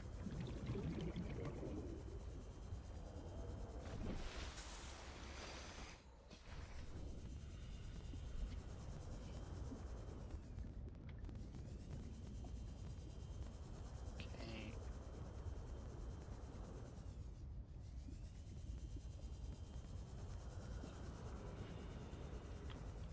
Let's get in here. See what we got. Each disc is an individual colony of microorganisms, filtering nutrients from the water. Growth patterns indicate the colonies are in direct competition for positions with superior current or light. Unlike other coral species, its structure is malleable, softly pulsating as it pumps nutrients to its extremities and only turning rigid when it senses physical assault. The jewel-like nodes in the surface are concentrated buildups of rare minerals the coral is unable to process. Okay, you can make computer chips out of it. Mobile battery powered LED light, which provides low level lighting in 360-degree area and can be attached to most surfaces. Yeah, simple light stick. The Sea Truck is an advanced underwater vehicle with detachable modular cabins. That's interesting. For maximum adaptability in the field. Small and nimble when unencumbered by additional modules, the main cabin alone is comparable in speed to the Seamoth. A wide reinforced glass viewing window provides excellent forward visibility while at the helm. Retractable helmsperson's chair, no expense spared. Unlike the larger Cyclops submarine, the Sea Truck does not support the addition of internal modules like fabricators. However, it can be upgraded to enhance its speed, towing power, and crush depth, among other things. Speed variable depending on cargo, that makes sense. 150 meters beginning, which is upgradable. 2 replaceable power cells, 4 upgrade module slots, and 1 plus. Let's see. Bespoke cargo modules can be attached to the rear of the main cabin, providing a range of powerful benefits. Available modules include fabricators, docking stations, habitation sections, and of course, plenty of storage.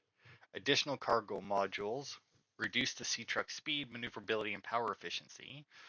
Additional modules can be jettisoned directly from the main cockpit controls to enable exploration of tight spaces or in case of emergency. This sounds incredibly cool.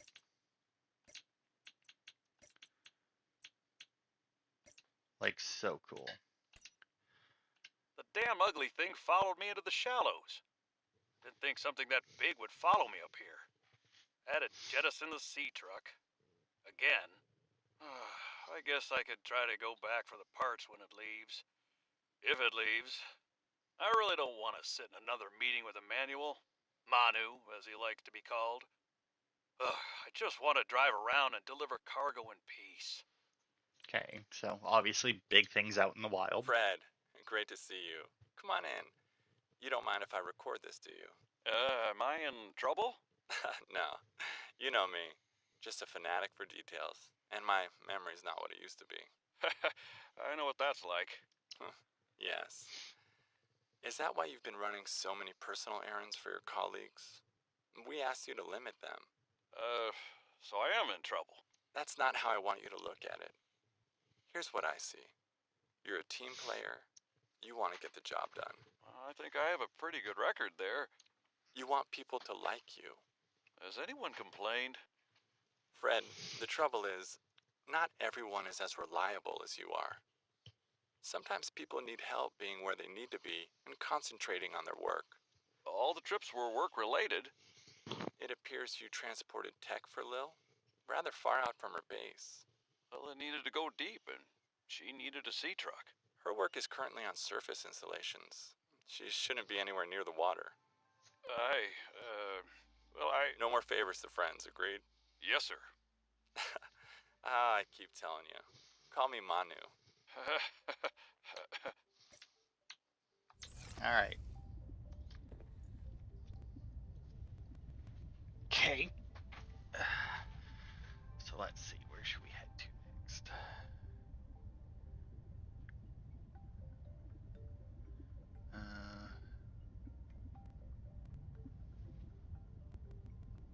Okay, that's too far. Okay, we should look for something close to the surface, right?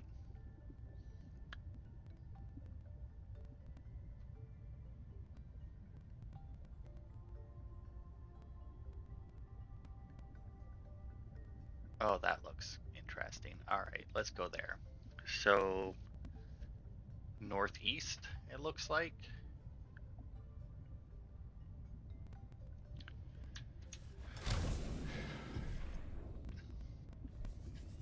Northeast and potentially on the surface. Although it is still shitty weather out.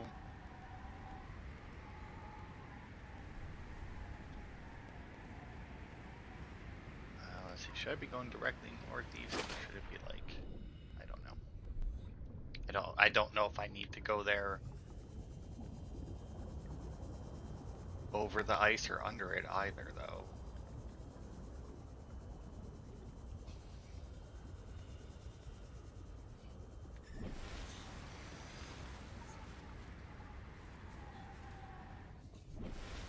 Because I mean, I have a feeling that that's where I'm supposed to be going to look for our sister.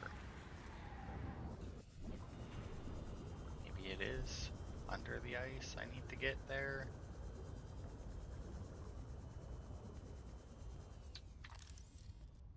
Frost an enemy, okay. Frost an enemy heart.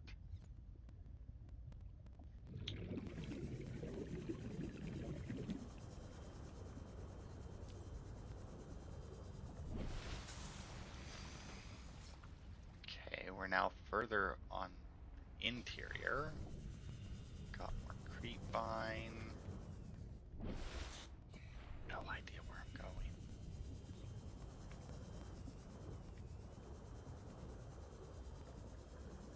Another titan fish.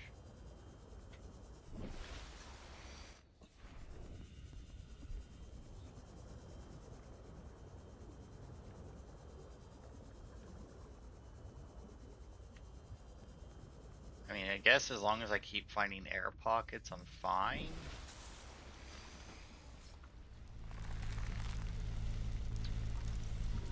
Thermal lily. It's nice that it seems to be attracted to me. Oh, light stick, so I mean...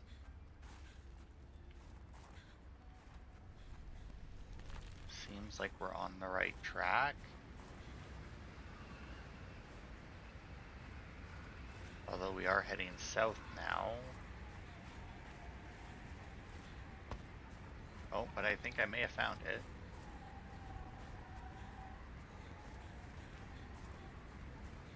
Yeah, I mean, if it's got all this shit here. Snowman. Okay, well, I don't know why I would destroy it.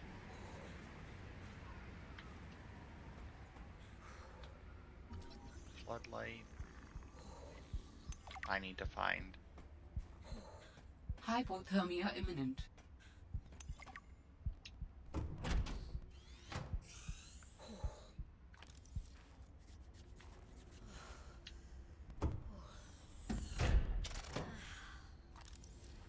Hey, oh, that worked. Okay, bulkhead door, locker, window, large. I like how it's a large room fragment when it's clearly just a large room.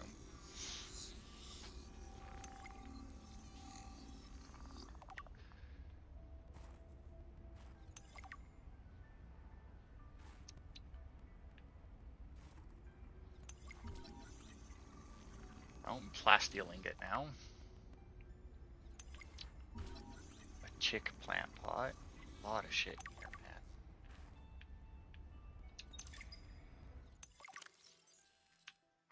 Let's see. Welcome to your home away from home on 4546B. This brochure will guide you through your new accommodation. Settle in. Sector 0 is comprised of 2 square kilometers of ocean, bordered by mountainous terrain to the north and west. This region of the planet is covered in snow and ice, left in a mostly permanent winter. Extreme weather events make for spectacular sky displays at all hours. For unknown reasons, it was selected by architects as a hub for their installations. Life in the area has flourished since the release of Enzyme 42 into the larger ecosystem. Get comfortable. Research Station Zeros features state-of-the-art facilities, including 3 to 6 person accommodations, full science and engineering section, leisure and exercise facilities, large grow room and water filtration unit for self-sufficient living, weather forecasting suite, and a prawn bay.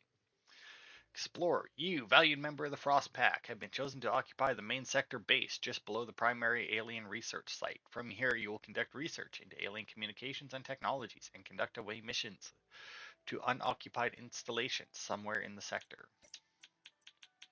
Okay, so I don't think this is where our sister was stationed then. The thermal lily is an unusual terrestrial plant typically found on cliff walls. During the day, it points its face toward the sun, absorbing thermal radiation and storing it internally. At night, the thermal lily's petals close to reduce heat loss, and it relies on its heat stores to survive the harsh Arctic conditions. But it also points towards nearby objects, apparently. Frost anemone. The frosted anemone grows on the underside of ice floes and icebergs. The anemone's tendrils are covered in the thin, stinging hairs that paralyze small fish and plankton that are broken down for nutrients. These tendrils should be trimmed to effectively harvest the edible heart. Carefully harvest for high nutritional value. Okay, well, that's not something we need to worry about. The bulkhead door is designed to separate compartments while reinforcing structural integrity with its solid titanium frame. The door can be opened and closed to seal off compartments in the event of fire or flooding, or simply for privacy. Standard issue floodlights designed to focus a bright beam of light in a single direction, useful in all kinds of industrial and emergency operations, functions in all known environments. Oh. Interior planters come in a variety of configurations and allow for most plant species to be grown in small numbers for decorative or botanical use. Okay. And then, yeah, we can make power cells now for some reason. We have the light stick. Grab trap. We do need one more sea truck piece. Where is the... There it is, snowman. 3 snow... Oh, a rebreather. Hang on, then.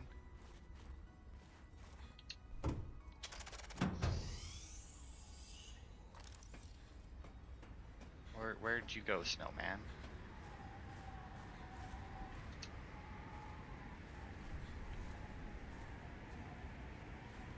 Oh. I was really hoping that I could just get the rebreather off of it. Okay, well, it's fucking cold out here, so we'll wait until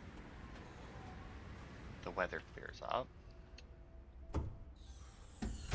before doing too much exploring out there. We'll see what we got in here. I need my flashlight. There it is. Oh, good lord.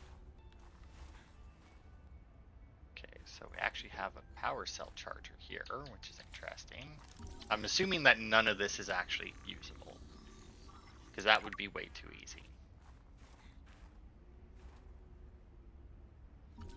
Multi-purpose room.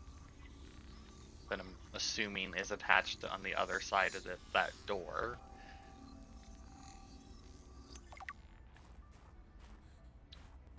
Water filtration machine. get salt as well as water. Although, does it work when it's on the surface like this?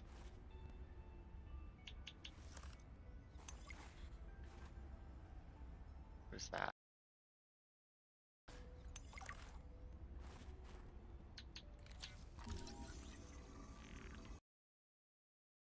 If this actually dispenses coffee. I think you can coffee in the last one. Intruder, game of deception, aliens, and paradox. It's a game played by 6 to 15 people, and one player assumes the role of hive mind. The remaining mission, total players 6. The scientists are secretly alien. Oh, total players divided by 6. Of the scientists are secretly alien intruders. The hive mind is the puppet master pulling the strings of deception. The hive mind knows who the aliens are and who the scientists are. This player observes the game and tries to manipulate the alien intruders to eliminate all the scientists. The hive mind wins if 3/4 of the scientists have been eliminated before completing all of their tasks. So this is what was the name? Among Us. Alien intruder. This player does not know they are an alien intruder. For all intents and purposes, the alien intruders think they are normal scientists. The scientist's job is to survive and eliminate the alien intruders or complete all tasks. The scientists do not know who the alien is. The scientist wins if the aliens are dead or if they have completed all their tasks. The game master runs the session and ensures the completion of the different cycles. The hive mind will communicate their intentions directly to the GM, and the GM will tell the players how his or her intentions play out. The game is broken up into days. Each day, the scientist alien choose to either perform a task or spy on another player. Then the hive mind tells the GM if they would like to plant a seed of doubt on which spy result, if any, or eliminate the spy target of the alien, if applicable. This is done secretly between the hive mind and the GM. The GM then reports back on the results of the player's spying efforts, influenced or not by the hive mind, after which the scientist alien may have a 3-minute meeting to discuss the day's events. They may then elect to eliminate a scientist with a majority vote. The scientist alien that then go to sleep and start the next day's cycle. So yeah, that, having never played it, I feel like that's what that is Among Us. The filtration system draws water unfit for human consumption from an external source, atomically splits it into its constituent parts, and outputs consumable liquid water and salts, while disposing of any harmful byproduct. It can be built at any compatible habitat module, but has substantial power requirements. Any liquid into pure, refreshing, pH balanced water? Yes, sir. Any liquid. That's definitely you can drink your own pee statement. Swivel chair. Bar table. Vending machine. I think the vending machine works too in the last game, but I may be thinking of something else. Trash can.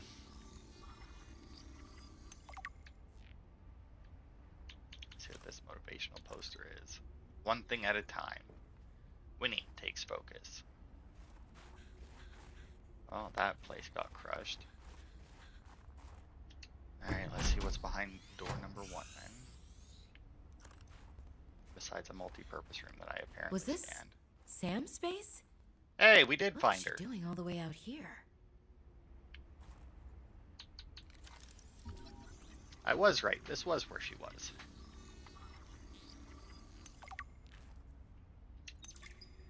I don't think I have a choice. I have to neutralize the bacteria myself. I'm a little nervous. Okay, terrified. But this thing is a death sentence. We shouldn't be messing around with it. I'm no biologist, I know. So does everyone else here. I haven't spoken to Danny since we fought about it. Zeta said she'd handle it and then didn't. Lil practically begged me to drop it. This is completely beyond the scope of your work. You have to stop before you jeopardize your standing with the company. I don't want good standing with a transgov that would do this. Robin tried to warn me. Maybe she was right, and Altera really is unfixable. Maybe I deserve better than this. We all do. I've synthesized the antibacterial agent. I know my biochem at least well enough to do that much. I've stashed some away in one of the Pengling research caves, southeast of the Leviathan. That was probably the easy part. Now I just have to carry out the plan. Focus, be brave, worry about what happens next after the threat is neutralized. They're going to know it was me. If they send me home, when they send me home, where the ice isn't 20 feet thick, I can get my Augie bun back. We can cuddle under a nice warm blanket. Things with Robin will thaw out. They always do. Besides, I think she'll respect this. And then, maybe I'll start my own research outfit with an awesome team. I'd love to work on prosthetics again. Help people find peace and ease in their bodies. No more cold. No more spying. Nothing that can be misused. All right. Now's my time. I've got this. Okay, so they found a Leviathan that was infected with whatever it was that the disease was in the last game that we cured.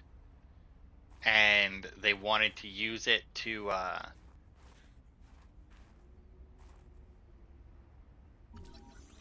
I mean, probably weaponize it in some way.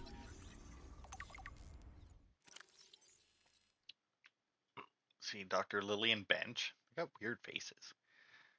Scientist, xenobiology, reports to a manual, maintenance, architect intelligence. Scientist, robotics, reports to a manual, current project maintenance, spy pigment development. Office chair.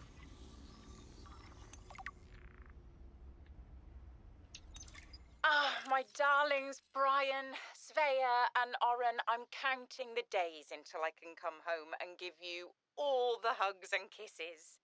Since my research project was cancelled, they have me at a place called Outpost Zero doing nothing much. Just cataloguing things, plants, the occasional animal, but it's mostly ice where I am, so there's not a lot of new stuff to find. Svea and Oren, you know how you get bored when your hover dance teacher makes you practice skills 15 minutes over schedule and it eats up your freestyle time? It's a bit like that. But I have a new roommate, Samantha, a roboticist.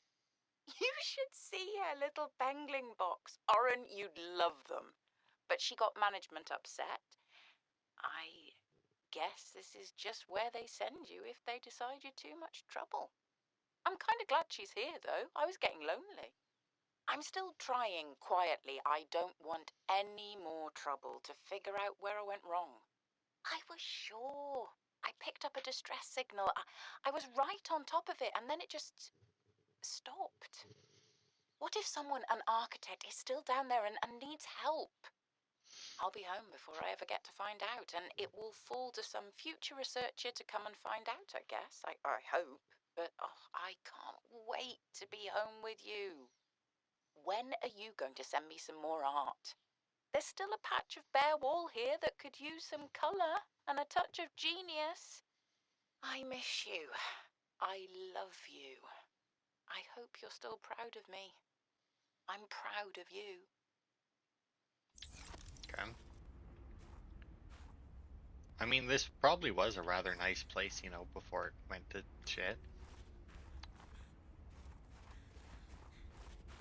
Okay, and that one's broken, so let's check out over here.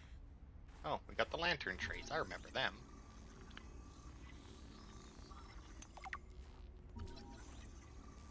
Grow beds.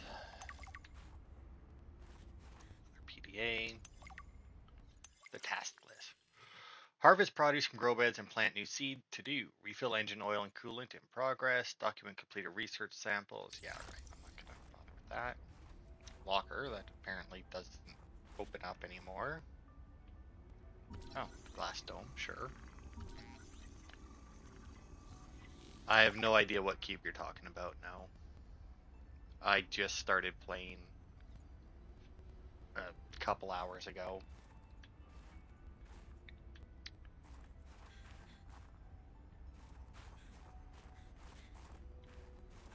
Alright, well we got one more. Oh, aquarium.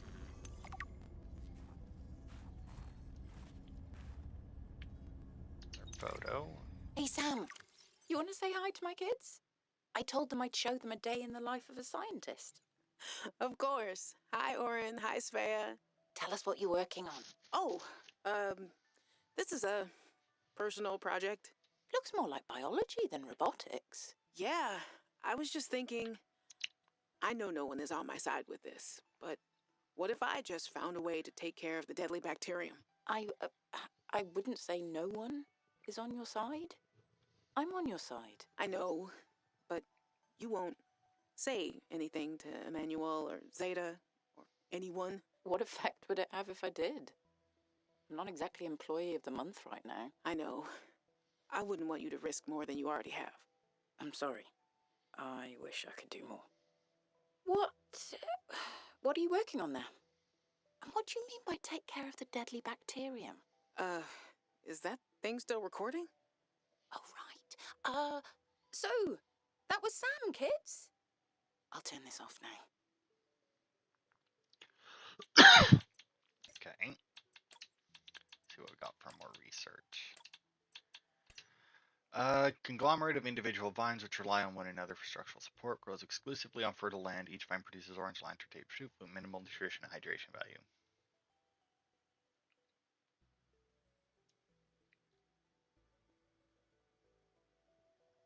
Yeah, I haven't gotten an SOS signal yet. The aquarium is designed to hold and sustain up to 8 small aquatic organisms and fits inside a regular multi-purpose habitat room. Aquatic creatures make up 70% of all known species, making the aquarium a commonly deployed tool in many exploratory operations. It is just as often used to house livestock for later consumption as it is to hold specimens for xeno research. An automated environment regulation system means there's no need to feed or care for your subjects. I don't know what NB means. Due to its size, the regular aquarium is not rated for breeding applications, and creatures are highly unlikely to mate. Construct a full-size alien containment unit for this purpose. Yeah, I knew that. Designed for use exclusively inside regulated habitat modules, the interior grow bed is more compact than the outdoor version. It features a hydroponic nutrient delivery system. So same as last game.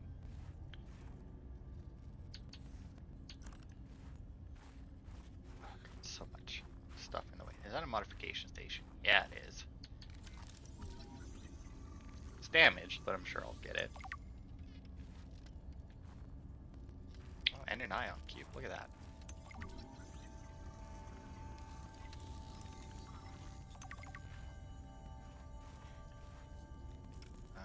Anything else? No. What's this? Control room, eh? What's this one do? Control room is an essential part of outpost engineering, creating response to environments with limited energy generation options. Centrally located 3D console provides an overview of current base layout. Interactive projection toggles power in individual rooms for finite energy control. Detailed wall-mounted display audits and discloses hull stability and energy consumption. Customizing station controls, identifying base details, including name and exterior colors. Atomic clock reports pinpoint accurate local time. Okay. I mean, that's cool. Sounds like you might have to do a lot more with power consumption than you did in the last game, but that's fine. While other teams have been pursuing more nebulous approaches to awakening the architects, I've tried to take a more practical approach. We know these part organic, part digital beings stored what they thought of as themselves on computers within their sanctuaries, and we know efforts to wake or communicate with them have been in vain. My theory is that to make first contact, these digital ghosts must first be recombined with an organic component. As Dr. Kaz Slaney's classic study noted, we know they had means to grow cybernetic bodies and to transfer their data patterns between them. There is a known probable architect sanctuary in this sector, but entry is not currently possible. If I can get inside and present the right vessel, I do think we will be successful. Was she right? Could there be architects living on this planet? Altera really messed up if they got that one wrong. Signal location uploaded to PDA.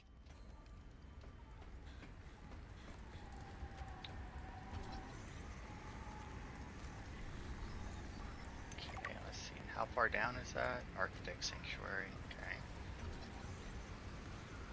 The prawn suit.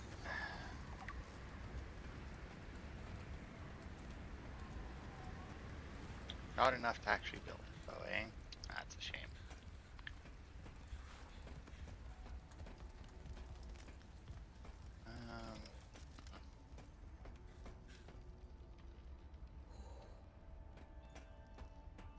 It's still fucking cold down out here.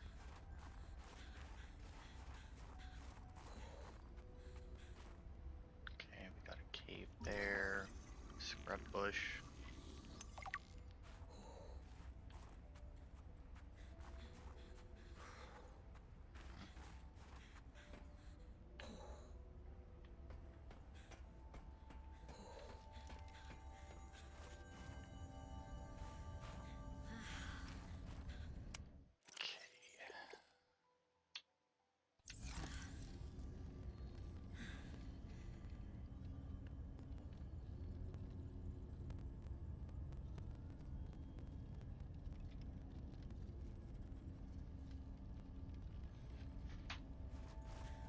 Alright, let's see. There's supposed to be a... Ah, right there. A builder.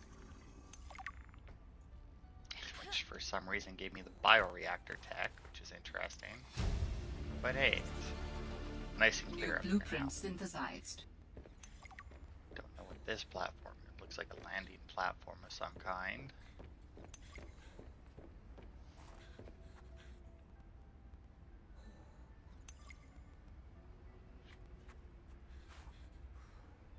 Okay. That's there. Alright, okay, let's pop in and heat up. Get our temperature back, and then we'll head north.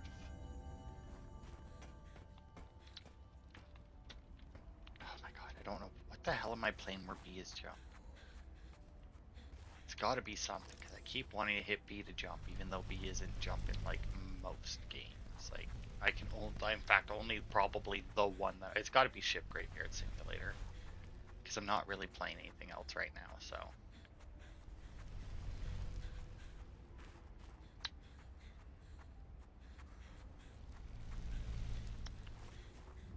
Yeah, that's the alien lights, alright.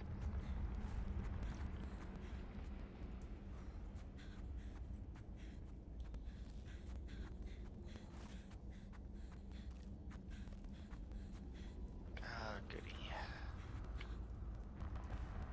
Ice stalagmite, okay.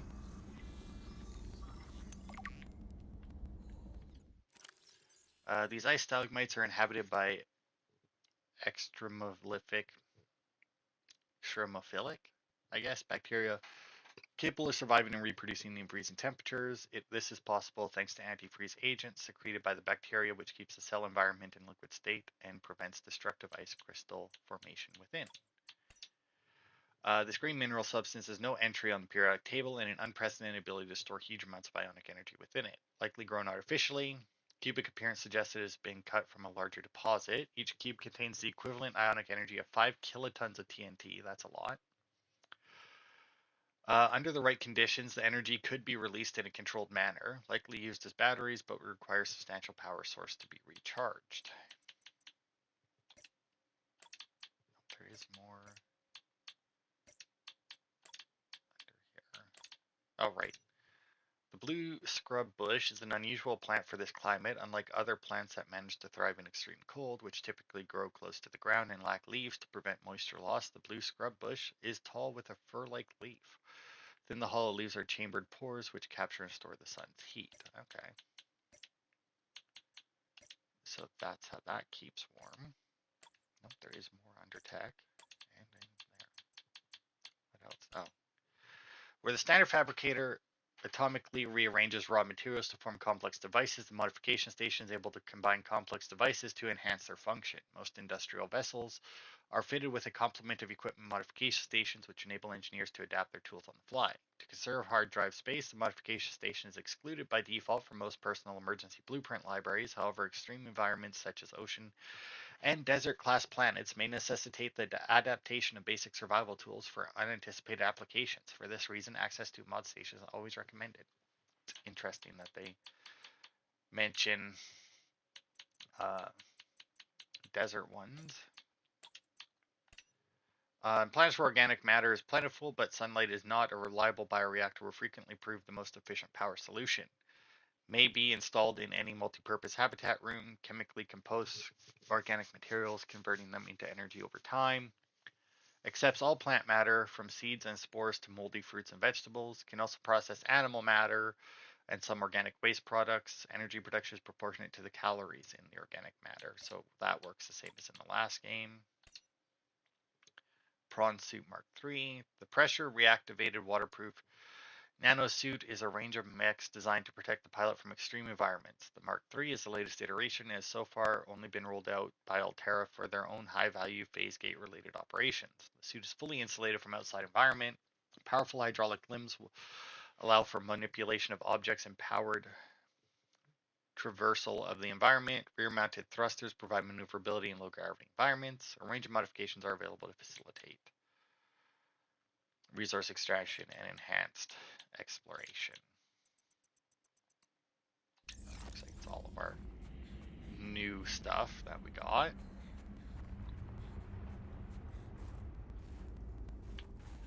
So here's our first alien structure of this game. First part, too.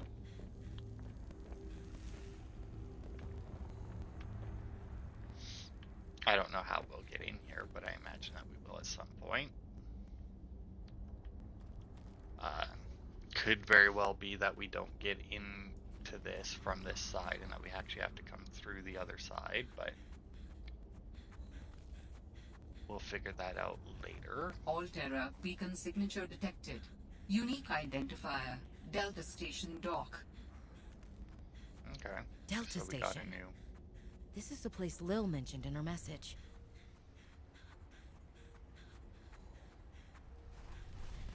Okay, so we got another clue as to where Lily is. We gotta dump some of this shit though, because I want to take some of this stuff out of here so I don't need to come back for it.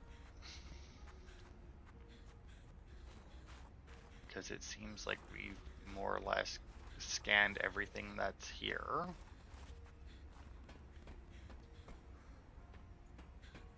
So now if I can just bring back the stuff that I want.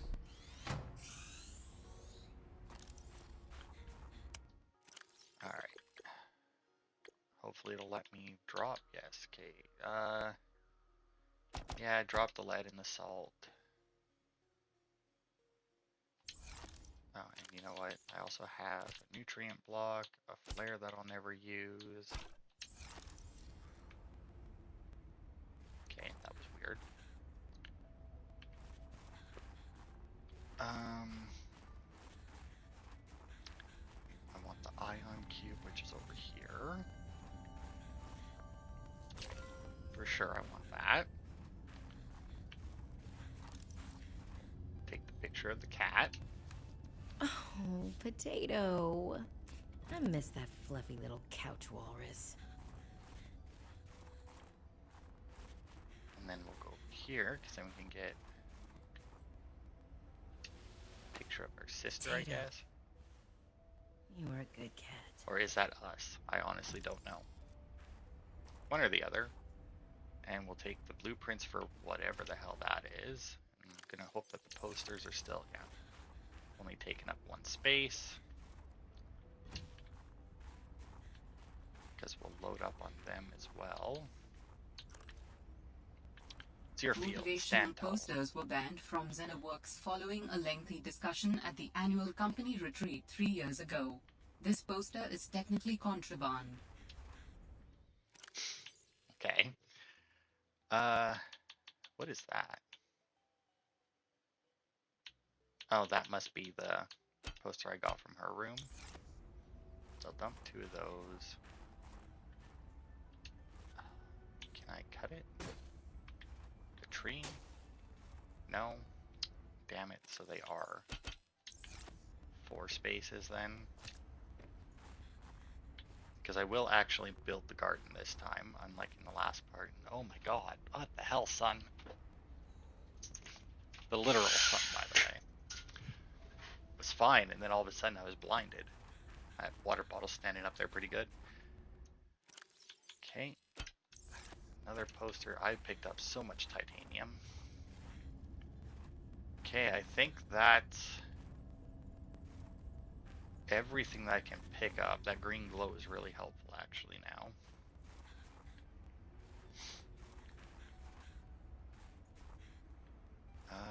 Yeah, that's it. Alright.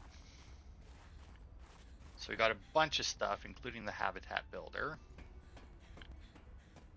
Well, we can build the habitat builder. Obviously, we don't have one.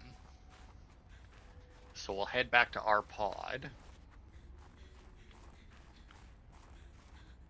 and see about that.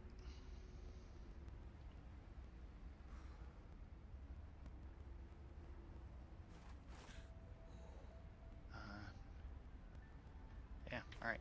I'm surprised that we couldn't scan the alien structure, but oh well.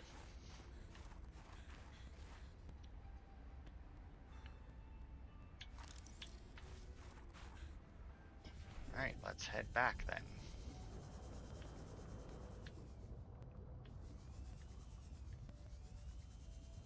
Now, I do kind of want to frost an enemy hard. Just grab one of those since I don't have one. Oh, yeah, that's the fucking little freezy prick.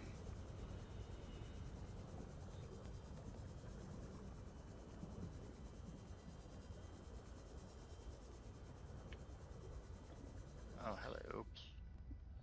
PDA crates and stuff. They nerfed the Sea Glide? Like from the last game or like after this game came out, it got nerfed? And yes, it is my first time playing below zero anyway.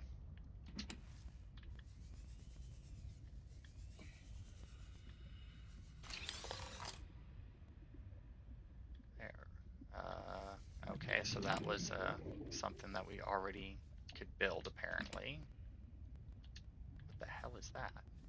Oh, I think that's just a flare.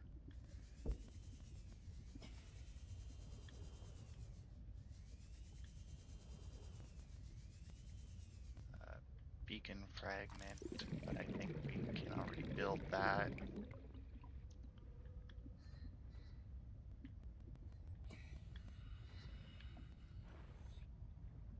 What is that?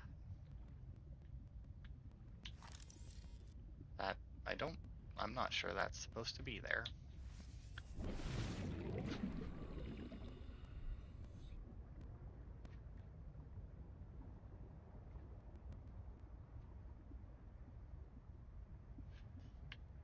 Okay. Let's see, is there something over here? Because I think I know where I am on this map now.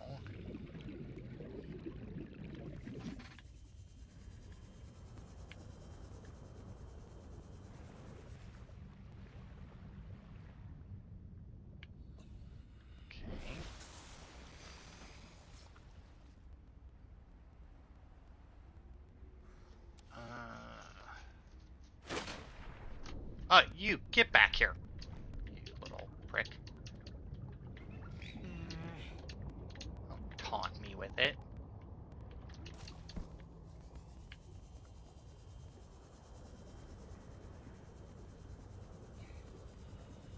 There's supposed to be something down here, but I'm not sure.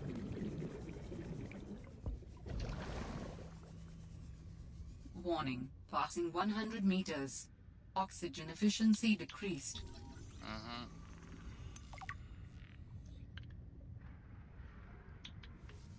Yeah, I really need to get a rebreather, man. I'll come back and look for this thing later.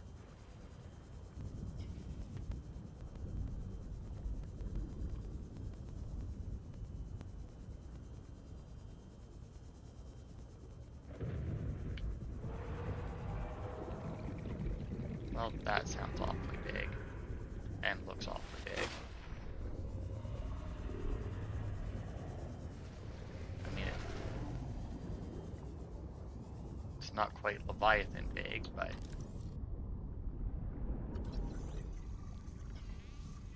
You know, I want to say I just watched a video that, like, talked about those things, but as, like, a real thing that used to exist.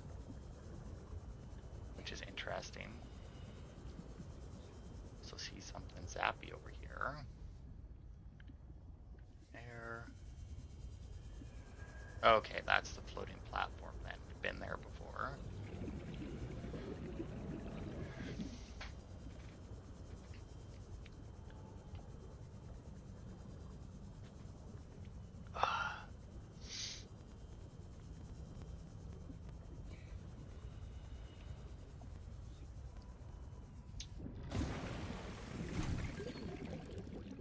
I know the brightest ideas can flourish in the middle of nowhere, but geez, it's practically off the map. Who names an inhabitable place Outpost Zero? Sounds like a prison. Most people would jump at the opportunity to get paid and sit and do nothing. Not Sam. She was always ready to work, and always looking to make things better. I can't believe Altera cut her down while she was just getting started. And they have the nerve to call her negligent? I think they drove her to an extreme. What did they want Sam to do out there? Fix faulty wiring kits and, I don't know, write poetry to pass the time? Nothing wrong with poetry, but they hired her to do what she was best at. Build robots. She must have been miserable out here. Yeah, probably. See, the propulsion cannon allows technicians to manipulate gravitational forces at ranges of up to 20 meters. It is commonly used in construction and mining to move materials. Pull the trigger once to lock onto and attract a single targeted object weighing less than 25. Can now be safely retrieved from the gravitational beam. Pull the trigger a second time to propel the object speed away. Not recommended for use on organic subjects. And what did we get here? Oh, right, the new... So this is like the new bone shark, I guess. The Cryptosuchus is a large shark-like beast, easily identifiable by its carapace of thin bony plates, more or less then. These plates are defensive bony structures that aid in heat absorption among thermal vents. It propels itself with wide web flippers that displace massive amounts of water. Cryptosuchus is a bit of a contradictory creature. Despite its fearsome appearance, it is more roar than bite.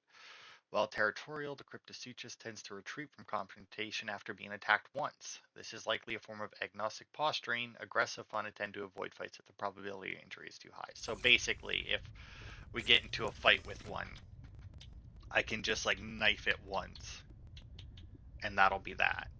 So now I can make enameled glass out of lead and diamond, eh? Okay. And I got aerogel, not that I found a gel sack, or ruby. Power cell. I can make storage receptor. Okay, I can make a thermos, really? Does that mean that like if I don't have a thermos and I like have just a bottle of water out with me, it'll freeze or something? That's weird. Alright, what do I need for this? Wiring kit, computer chip and battery. And then, oh, and then I don't actually have everything I need for that yet.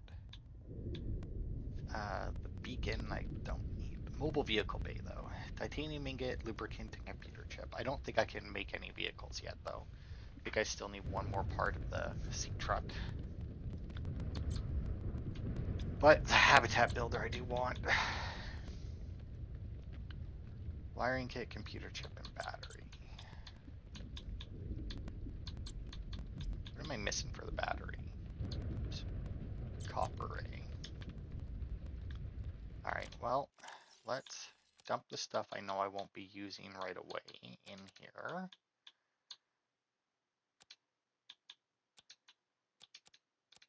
And the ion, oh look at that, the ion cube actually does have a charge. That's interesting. In the last game they were just, you know, basically collectibles. Well, necessary collectible, I don't know. If I guess you would really consider that collectible, considering that they were necessary to build stuff, but you know.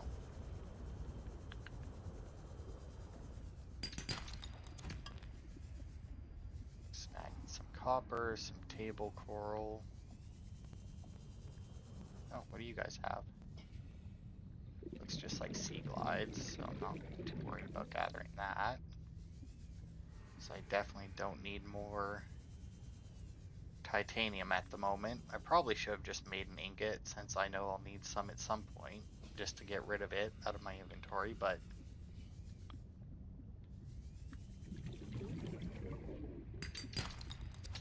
some copper. Warning. 30 seconds of oxygen remaining.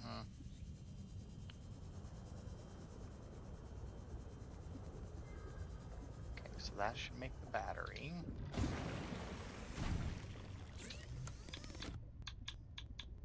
Yep. Excuse me, there is a message for you. Okay.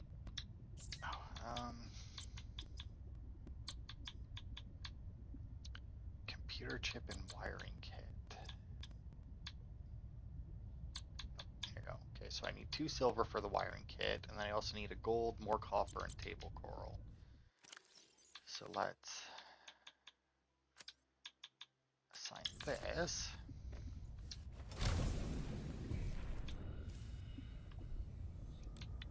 Salt deposit, sulfur.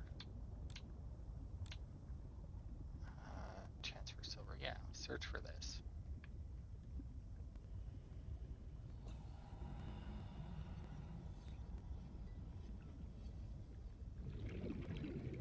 What did I say?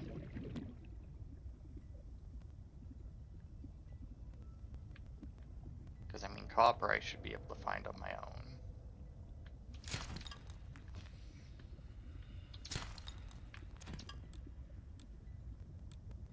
Although I don't think that that was actually the right deposit that or outcrop that I needed.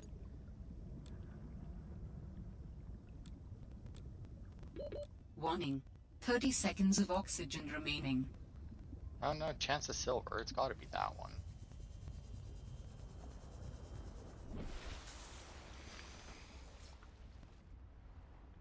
Well, you know what? Let's head over to the dock, right?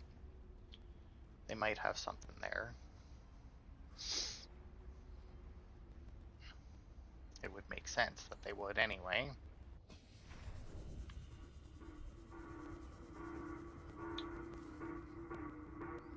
Okay.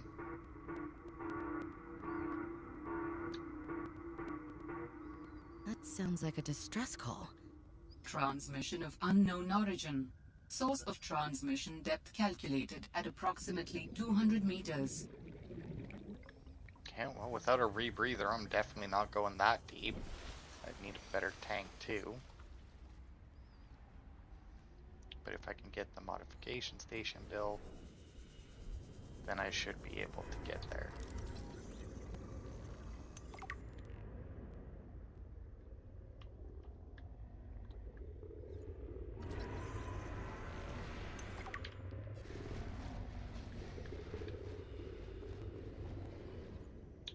They look so weird. Their legs just flipping through their flippers going through the ground. Another nice little shallow place here. Some more land. I'm not used to seeing this much land in these games. Cylindrical flask, sure. Take it, why not? Just some water. Nothing to scan here. So... Oh, there we go. An antenna. This is a recorded message. If you can hear this, you're trespassing. If you know what's good for you, you'll get the hell out of here. I guess I don't know what's good for me. Oh, just sulfur just fucking like on the wall? That's weird. I don't need more titanium.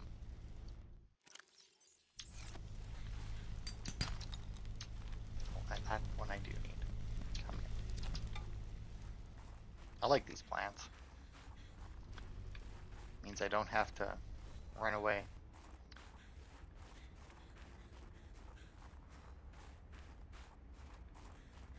Alright, let's see what this facility holds in store for us.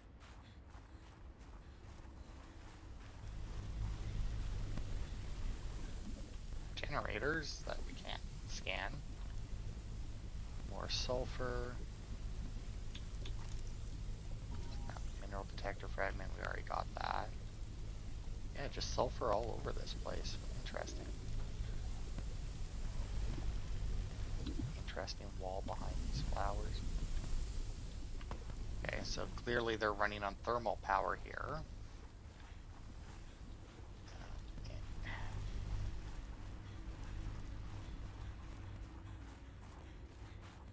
I don't think I've scanned these before.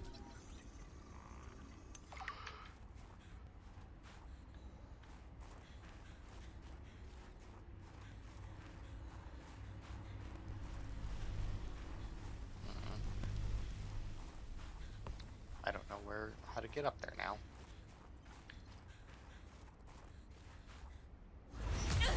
Oh, good lord.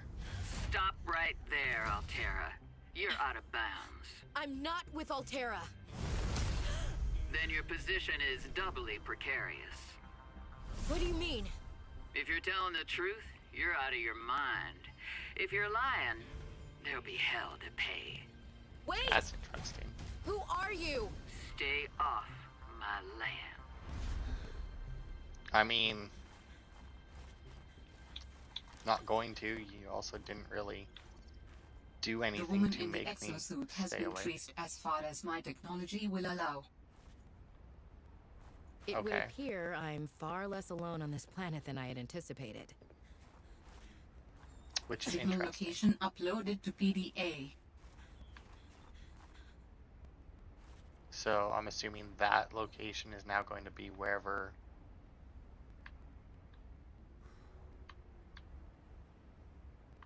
Hang on. Delta Station Dock, last known position. Okay, well, we'll turn that on off for now, and that one. Oh, hell, we'll turn them all off for now. We're not using them.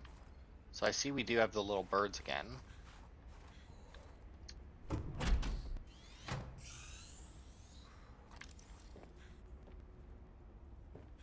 Okay, what is this? Box, okay. Well, that's what we've been collecting the music for those. For the last time, I'm not cheating. Then what's your theory? What's going on? If you ask me, Zeta's been blinking a lot. I think it's a tell. He does have a point there. It's allergies. Allergies? Oh, is something in bloom in this frozen sector? Thermal lilies. And if you gang up on me, I swear you're all fired. You're not even my boss. Oh, you're all so gullible. You're fighting each other. Meanwhile, look at Parvin. Just look at him. What am I doing? I'm not doing anything. Let's just take this to a vote. All those who think Zeta's allergies are a bad case of alienitis, say intruder.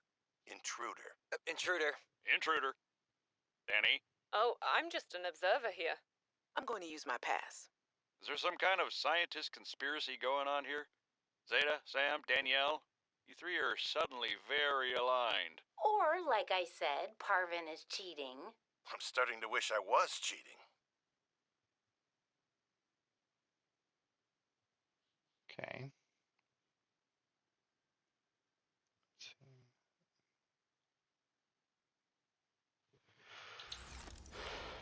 Alright, well, what else we got? We got a counter, we got a wall shelf. We also seem to be healing naturally, which is not something that happened in the last game, I don't think.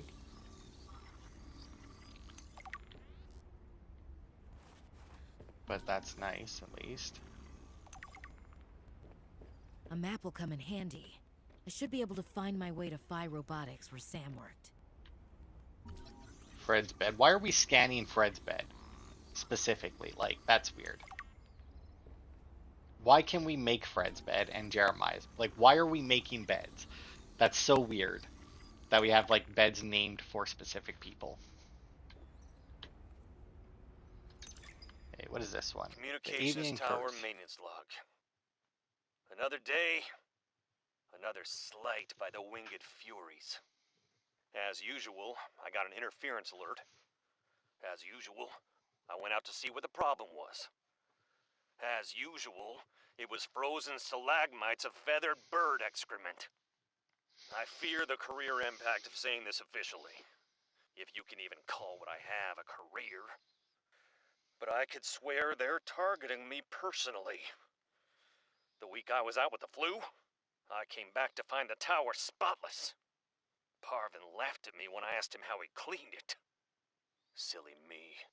As if Parvin would ever clean anything. There's nothing left for me to do but quit. But I know that's what the birds want me to do. Oh, and I got the tower up and running. Maintenance complete. So the birds are after him, eh? Well, looks like we got a lot more posters to pick up. Wall shelves, different wall shelf.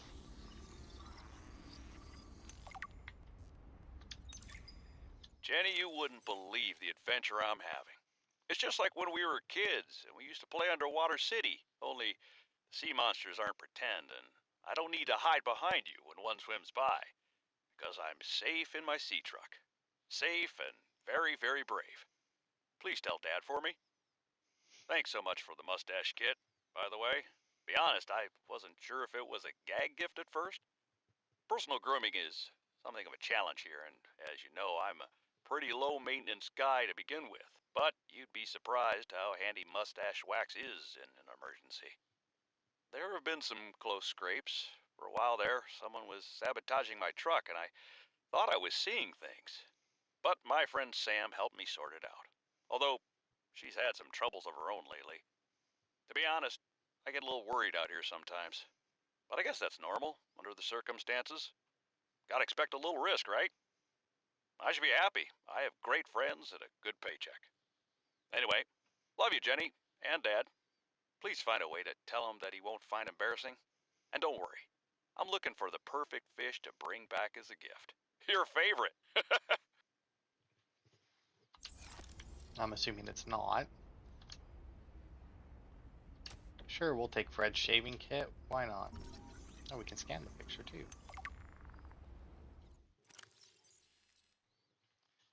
That's interesting. Thanks for everything, Fred. Sam. Because I don't think I could pick up the rest of them. Nope, my inventory's full, but that's fine. I'm sure I still have a bunch of titanium that, like I said, I probably should have made an ingot out of so that I didn't have it like that.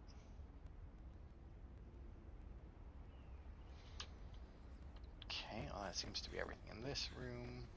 Although, can I... Fred and Jeremiah. Well, actually, let's just look it up. Jeremiah Mergel, that's the guy we were just talking to. Or not talking to, but listening to.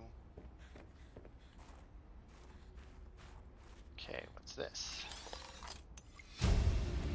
Scanner room. Integrating new PDA data.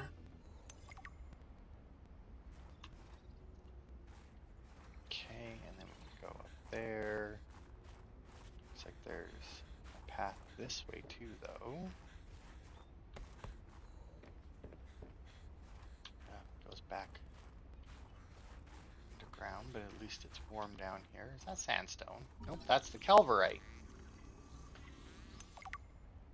Chance of gold. I do need a gold.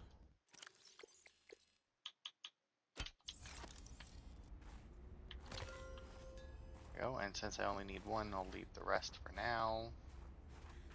But hey, if I ever need gold, fuck, I know where to look for it, that's for sure. Hey, it's the bird. It's close enough, maybe. No?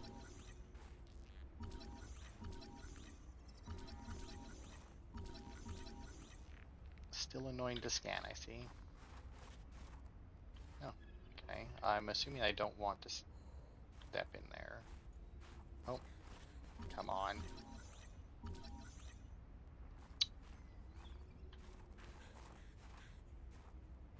They're flowing through the wall now. Did I just see one? No. Oh, damn it. Get down here. I mean, I hear one. It sounds like it's a lot closer. No, that one's not close enough, eh? I feel like that one's not real since it's going through the wall. No, you're just not gonna let me, eh? Well then. Don't you suck. Alright. Oh, we got a beacon of some kind here. Can I crouch at all?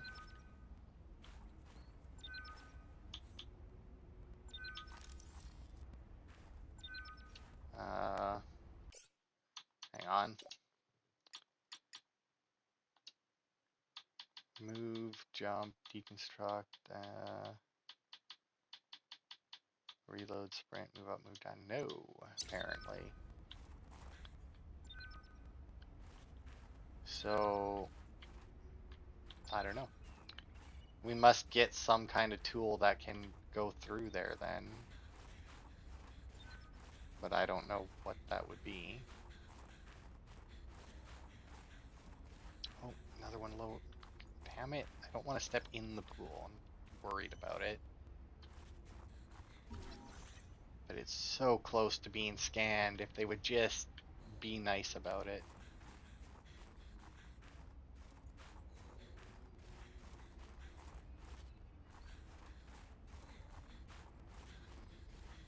Okay, well I found something weird in there that I can't do anything with, unfortunately.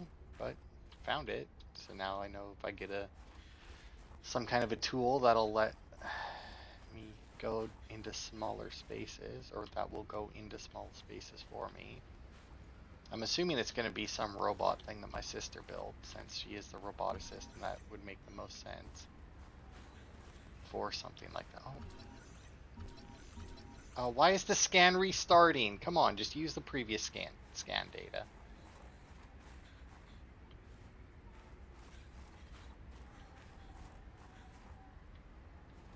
Damn it. Heat up. Back up. Okay, well let's head up to the communications tower. Proper. Let's see what it has to say. Tower maintenance log. Okay, this time the birds have really done it. I don't know what they've been eating, but it's corrosive when it comes out the other end. I'm gonna need to rewire. I'm short an element to fabricate the right cable. I remember seeing some when I did that dive to the old ship. I'm gonna go out there and see if I can get some more. That should fix it. Maintenance status, in progress. Okay. So there's an old ship. I'm assuming it's at least somewhat nearby. Satellite surveillance. Activate. Sector 0 region scan. 2 active human life forms detected. Unauthorized habitat construction and vehicular activity detected. Observe and prepare for possible intervention. Okay, well I haven't constructed a habitat, so that implies that the other woman did. Or they just assume that you will have done that by this point. I mean, that could also be. I'm slightly worried about the temperature, but we'll do a quick scan around the outside. Test override module port. Alright. Operating manual, eh? New employee training. It is recommended that all training be completed while tower is in test mode. Test mode is a fully functional simulated version of live mode. While in test mode, all communication from the tower, including distress signals, security alerts, and spy transmissions, will be disabled. To initiate test mode, insert the test override module into the diagnostic port as depicted in the diagram to the left. The activate test mode command may be entered via the terminal once the test override module has been. Okay, so I don't know why I'll need to do that, but I'm assuming that I'll need to do that at some point, which means I'll need to find the test module. But for the moment, I need to get back inside. And actually we'll go inside this door since we haven't been here before. And it looks like there's an observatory to scan. Cushy setup. Must belong to one of those higher-uppers. Yeah. Okay, so there's Emmanuel's bed. I still find it weird that the blueprints are called that and they're not just called like some other kind of thing. Executive desk. Nameplate. Another PDA. Good morning, Frostpack. Just a quick update to inform you of some key achievements and priority shifts we need you all to get behind. The Spy Pangling project was a resounding success. Please join me in congratulating Samantha IU, who is now reassigned to Outpost Zero, helping us dream of future initiatives. Congratulations are also in order for Danielle Valenti and her team at Omega Lab. The closing of Phi Robotics means important funds can be redirected to their Kara bacteria study, which has important positive implications for the life sciences. You're all doing an exceptional job, and I don't want to promise anything, but HQ has been taking notice. Keep up the good work, and I think we can start discussing bonuses soon. That'd be cool. Sam really got under management's skin. I didn't know she had it in her.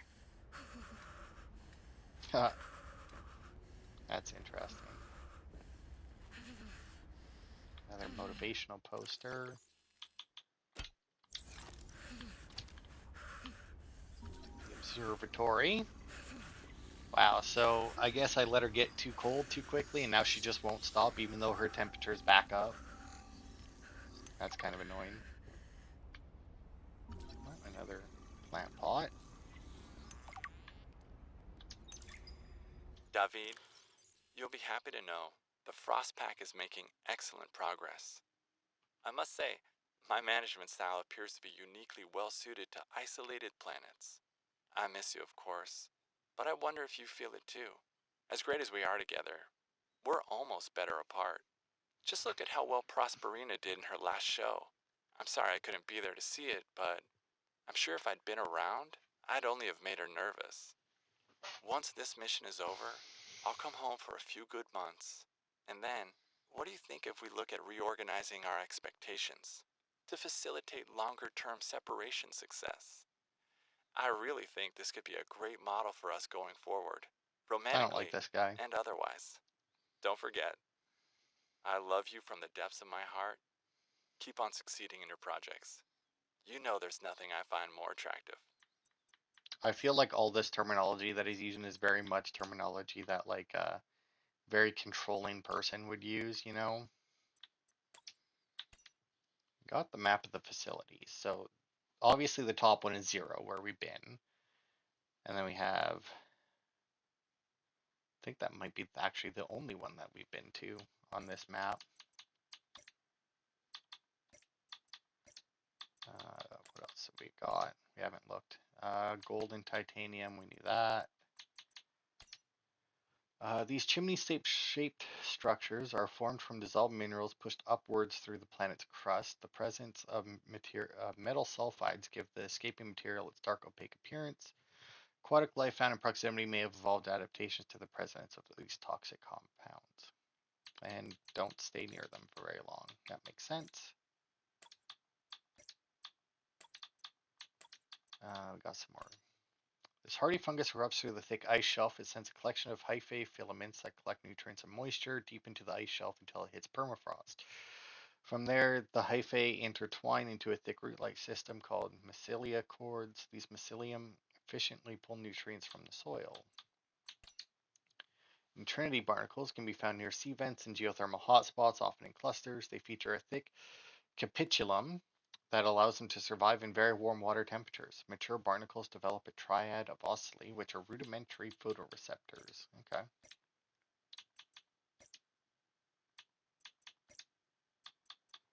And we got some new tech. It's a jukebox, right? Listen to soothing tunes by Altera's best musical artists while you work. Yeah, I'm sure. And then we got obviously the scanner room. Advanced Habitat module can transform a small outpost into a burgeoning science and exploration station. A 3D display in the center room stores local topographical data. System can scan for and pinpoint particular materials. Remotely controlled drones scan the area up to 500 meters in range. Wall-mounted camera feeds allow for live control of scouting drones, and upgrade console may be used to enhance the function. So yeah, we never built one of those in the last one. We probably, or in the first game. We will in this one. Just because we have, like I said, I don't really know where to go for this one, so it's weird that I can't like scan that or anything. Oh, I can scan it. Okay, so I can also build it now. Cool. It's weird that I can't pick it up though. Alright, let's see. We got that up there. We got this here. There is still supposed to be more stuff around. But it's hard to tell whether it's up or down, you know?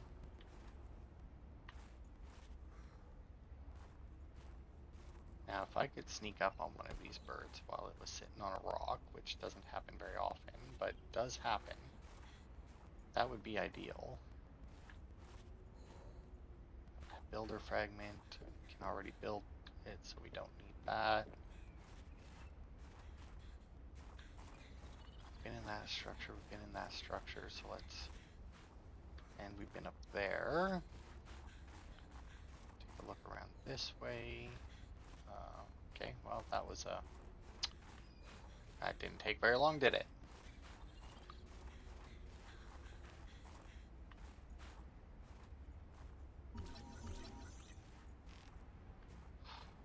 It's like they know I'm scanning them and then just like immediately fly away.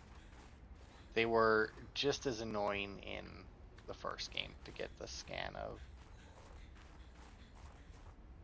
And the only time I ever got the scan of them in the first game was if I got lucky and found one just like on the ground. I think in the first time I played the game, I got the scan of one because I used the propulsion cannon to... Why can I scan? What?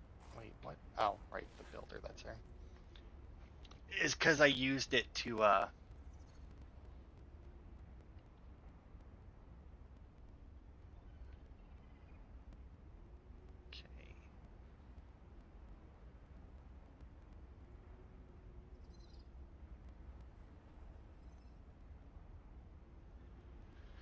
All right, I want to head back to where the dock was.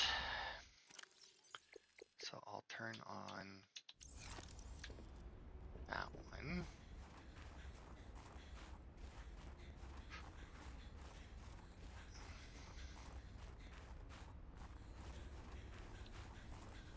Because I know there's more stuff.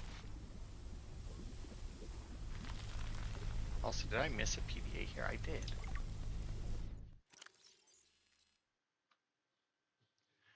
Manual gave me this jailbroken scanner tool thing and said I need more shower heads. This should lead you to the necessary minerals. What? He also told me to keep it on the down low. I guess this is what a master's certificate in applied geology gets you these days, a job as a glorified construction worker. I should have studied interstellar law, like Dad said. I have to hand it to Emmanuel, though. I don't know what he did to the scanner, but it does a great job at zeroing in on specific minerals. It's better than hoping I stumble across the right outcroppings. Okay. So that's just the mineral detector, which we already have one of. Okay, so let's check this path now.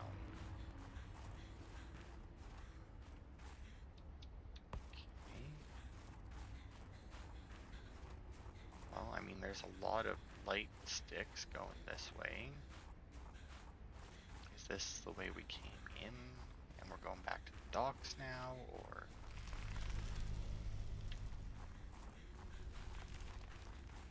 I don't know. I really don't. I mean, we're definitely heading back towards the docks. Yeah, there they are. Okay. So how do I get to this thing?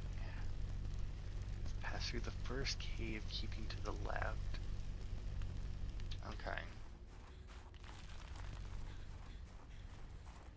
Well, that's what I did. So if we go this way, we should find another cave entrance or something. I guess. Hey, more penguins.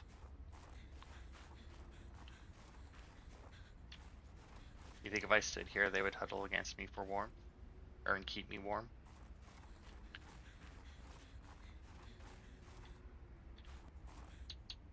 I also don't know why I'm holding the scanner out.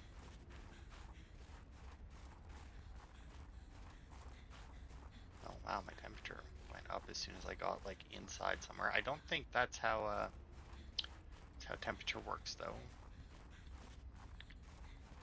Pretty sure that if you're like, I know that the inside of caves will take longer because they're insulated to change temperature compared to the outside, but this is a frozen planet. I feel like it'd probably be fucking cold in here. Okay, that's interesting. And looks like more or less the end of the path, so we should go through here. Oh, hello.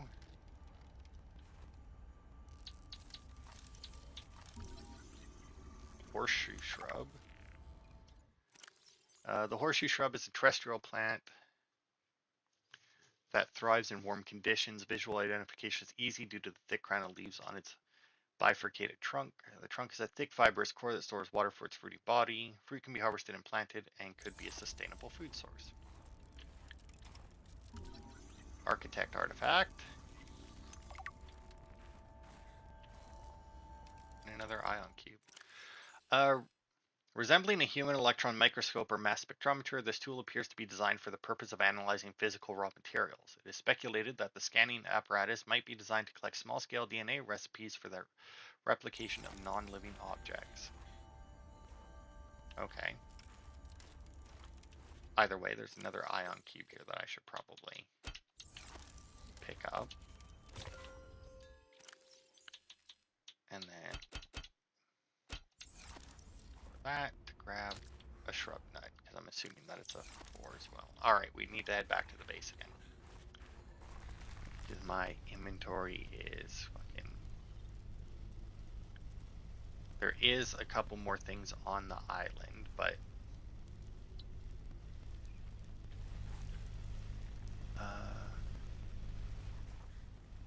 we'll worry about that another day. Because I think I will stop the stream right away here. Once we get back to the base, we'll store everything that I don't need. And maybe make a titanium ingot just to use some of the titanium that I have instead of dropping it all.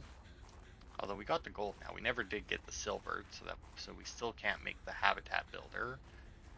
But I think next stream, which should be Saturday if I feel like it, but I may not feel like it, so I'm not gonna promise anything.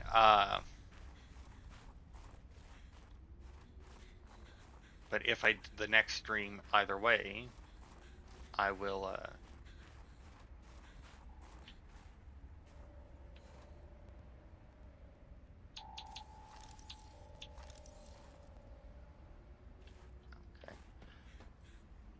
I'll get the habitat builder up and running. Fred, I'm not blaming you.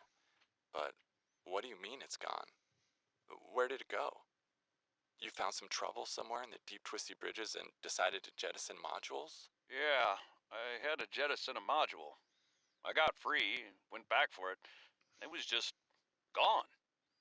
And you think someone stole it? Or something. I didn't lose it, that's for sure. I'm careful with my tools. I'm sure you are, but you have to admit there have been a lot of sea truck accidents, and they're rather expensive. You want to follow me on a few runs tomorrow? See what it's like? Conditions are way harsher than anything I ever imagined. I don't know if you could really understand it from inside your base. That won't be necessary. Thanks for your time. I'll write it up as an accident. Yeah, you gotta love these people who have never actually done the work, but think that they know how it should be done.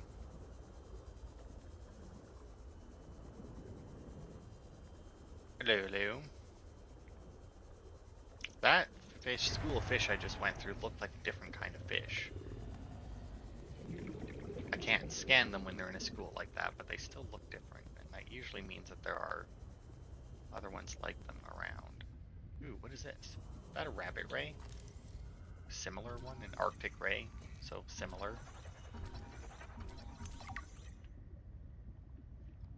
That's cool. But yeah, I'd like to get my base up and running. Maybe I'll do a little bit of research Warning. before the next 30 stream. seconds of oxygen remaining. See if there's a particular biome that's like, here's a good place to build or something, you know? So that might be useful. Because I imagine since we have a prawn suit, we'll probably have a moon pool at some point and everything. Picked up what sounds like a distress call. Who or what is out here calling for help? It didn't sound human. Maybe it's from a remnant of architect technology. In her message, Sam's colleague did say there was something important here. Even if it's just a mimic from one of the more intelligent aquatic specimens, that could be a major find. Or if it's from Altera, it could have bearing on what happened to Sam. I should definitely check it out.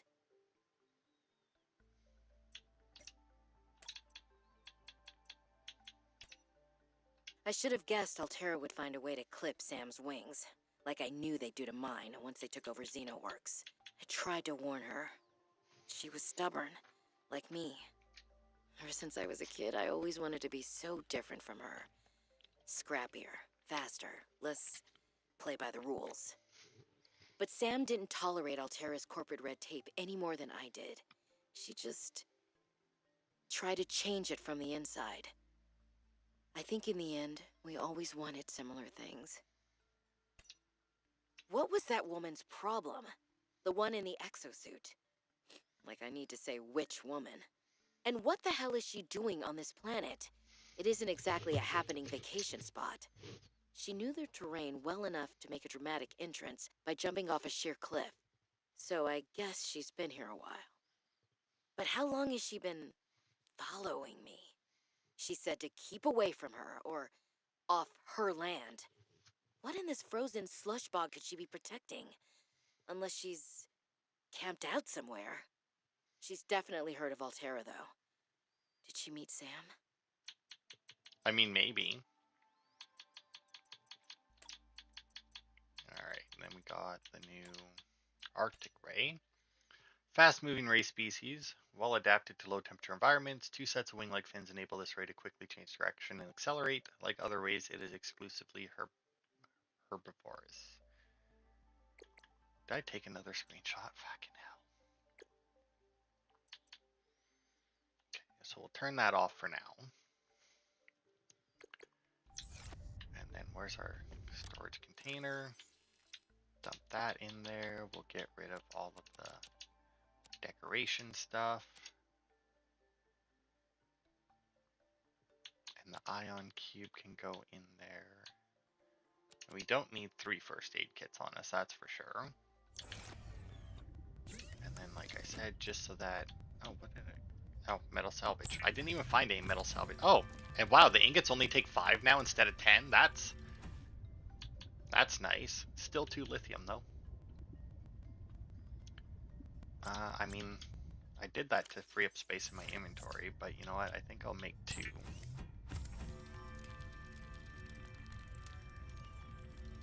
There we go. So I imagine I'll need quite a few of those as well. So we'll dump those over there. Okay, so for the habitat builder,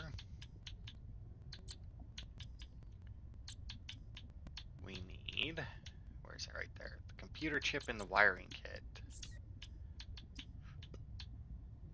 For the computer chip, we need copper wire. Okay, so we need table coral and silver. So I'll just do that. Alright. So, like I said, we'll end the stream there. Next part, we'll try and get the habitat builder and then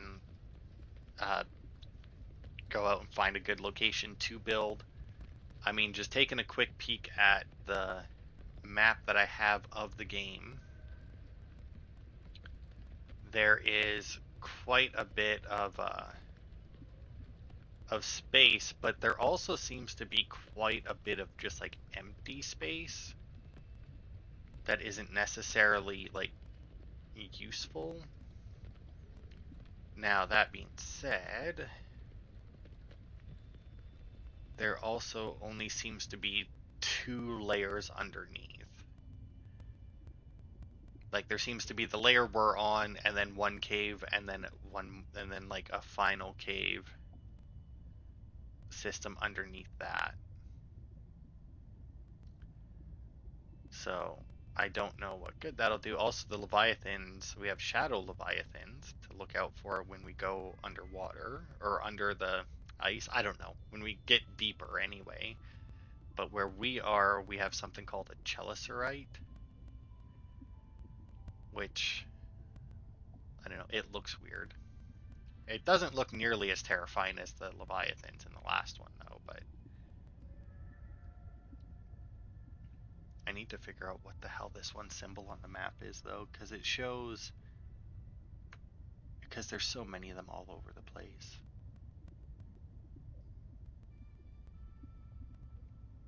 And it's very annoying. It's taking up too much space on my map. But anyway, yeah, like I said, we'll look out for it. I still need to find a rebreather, because I can't make that, right? Like, that's not a thing in here yet. It isn't. All right, well, I'll figure out the rebreather at some point, too. I'll look that up. And then, yeah, like I said, next time we'll start building our base. So thanks to the few people who joined me on the stream.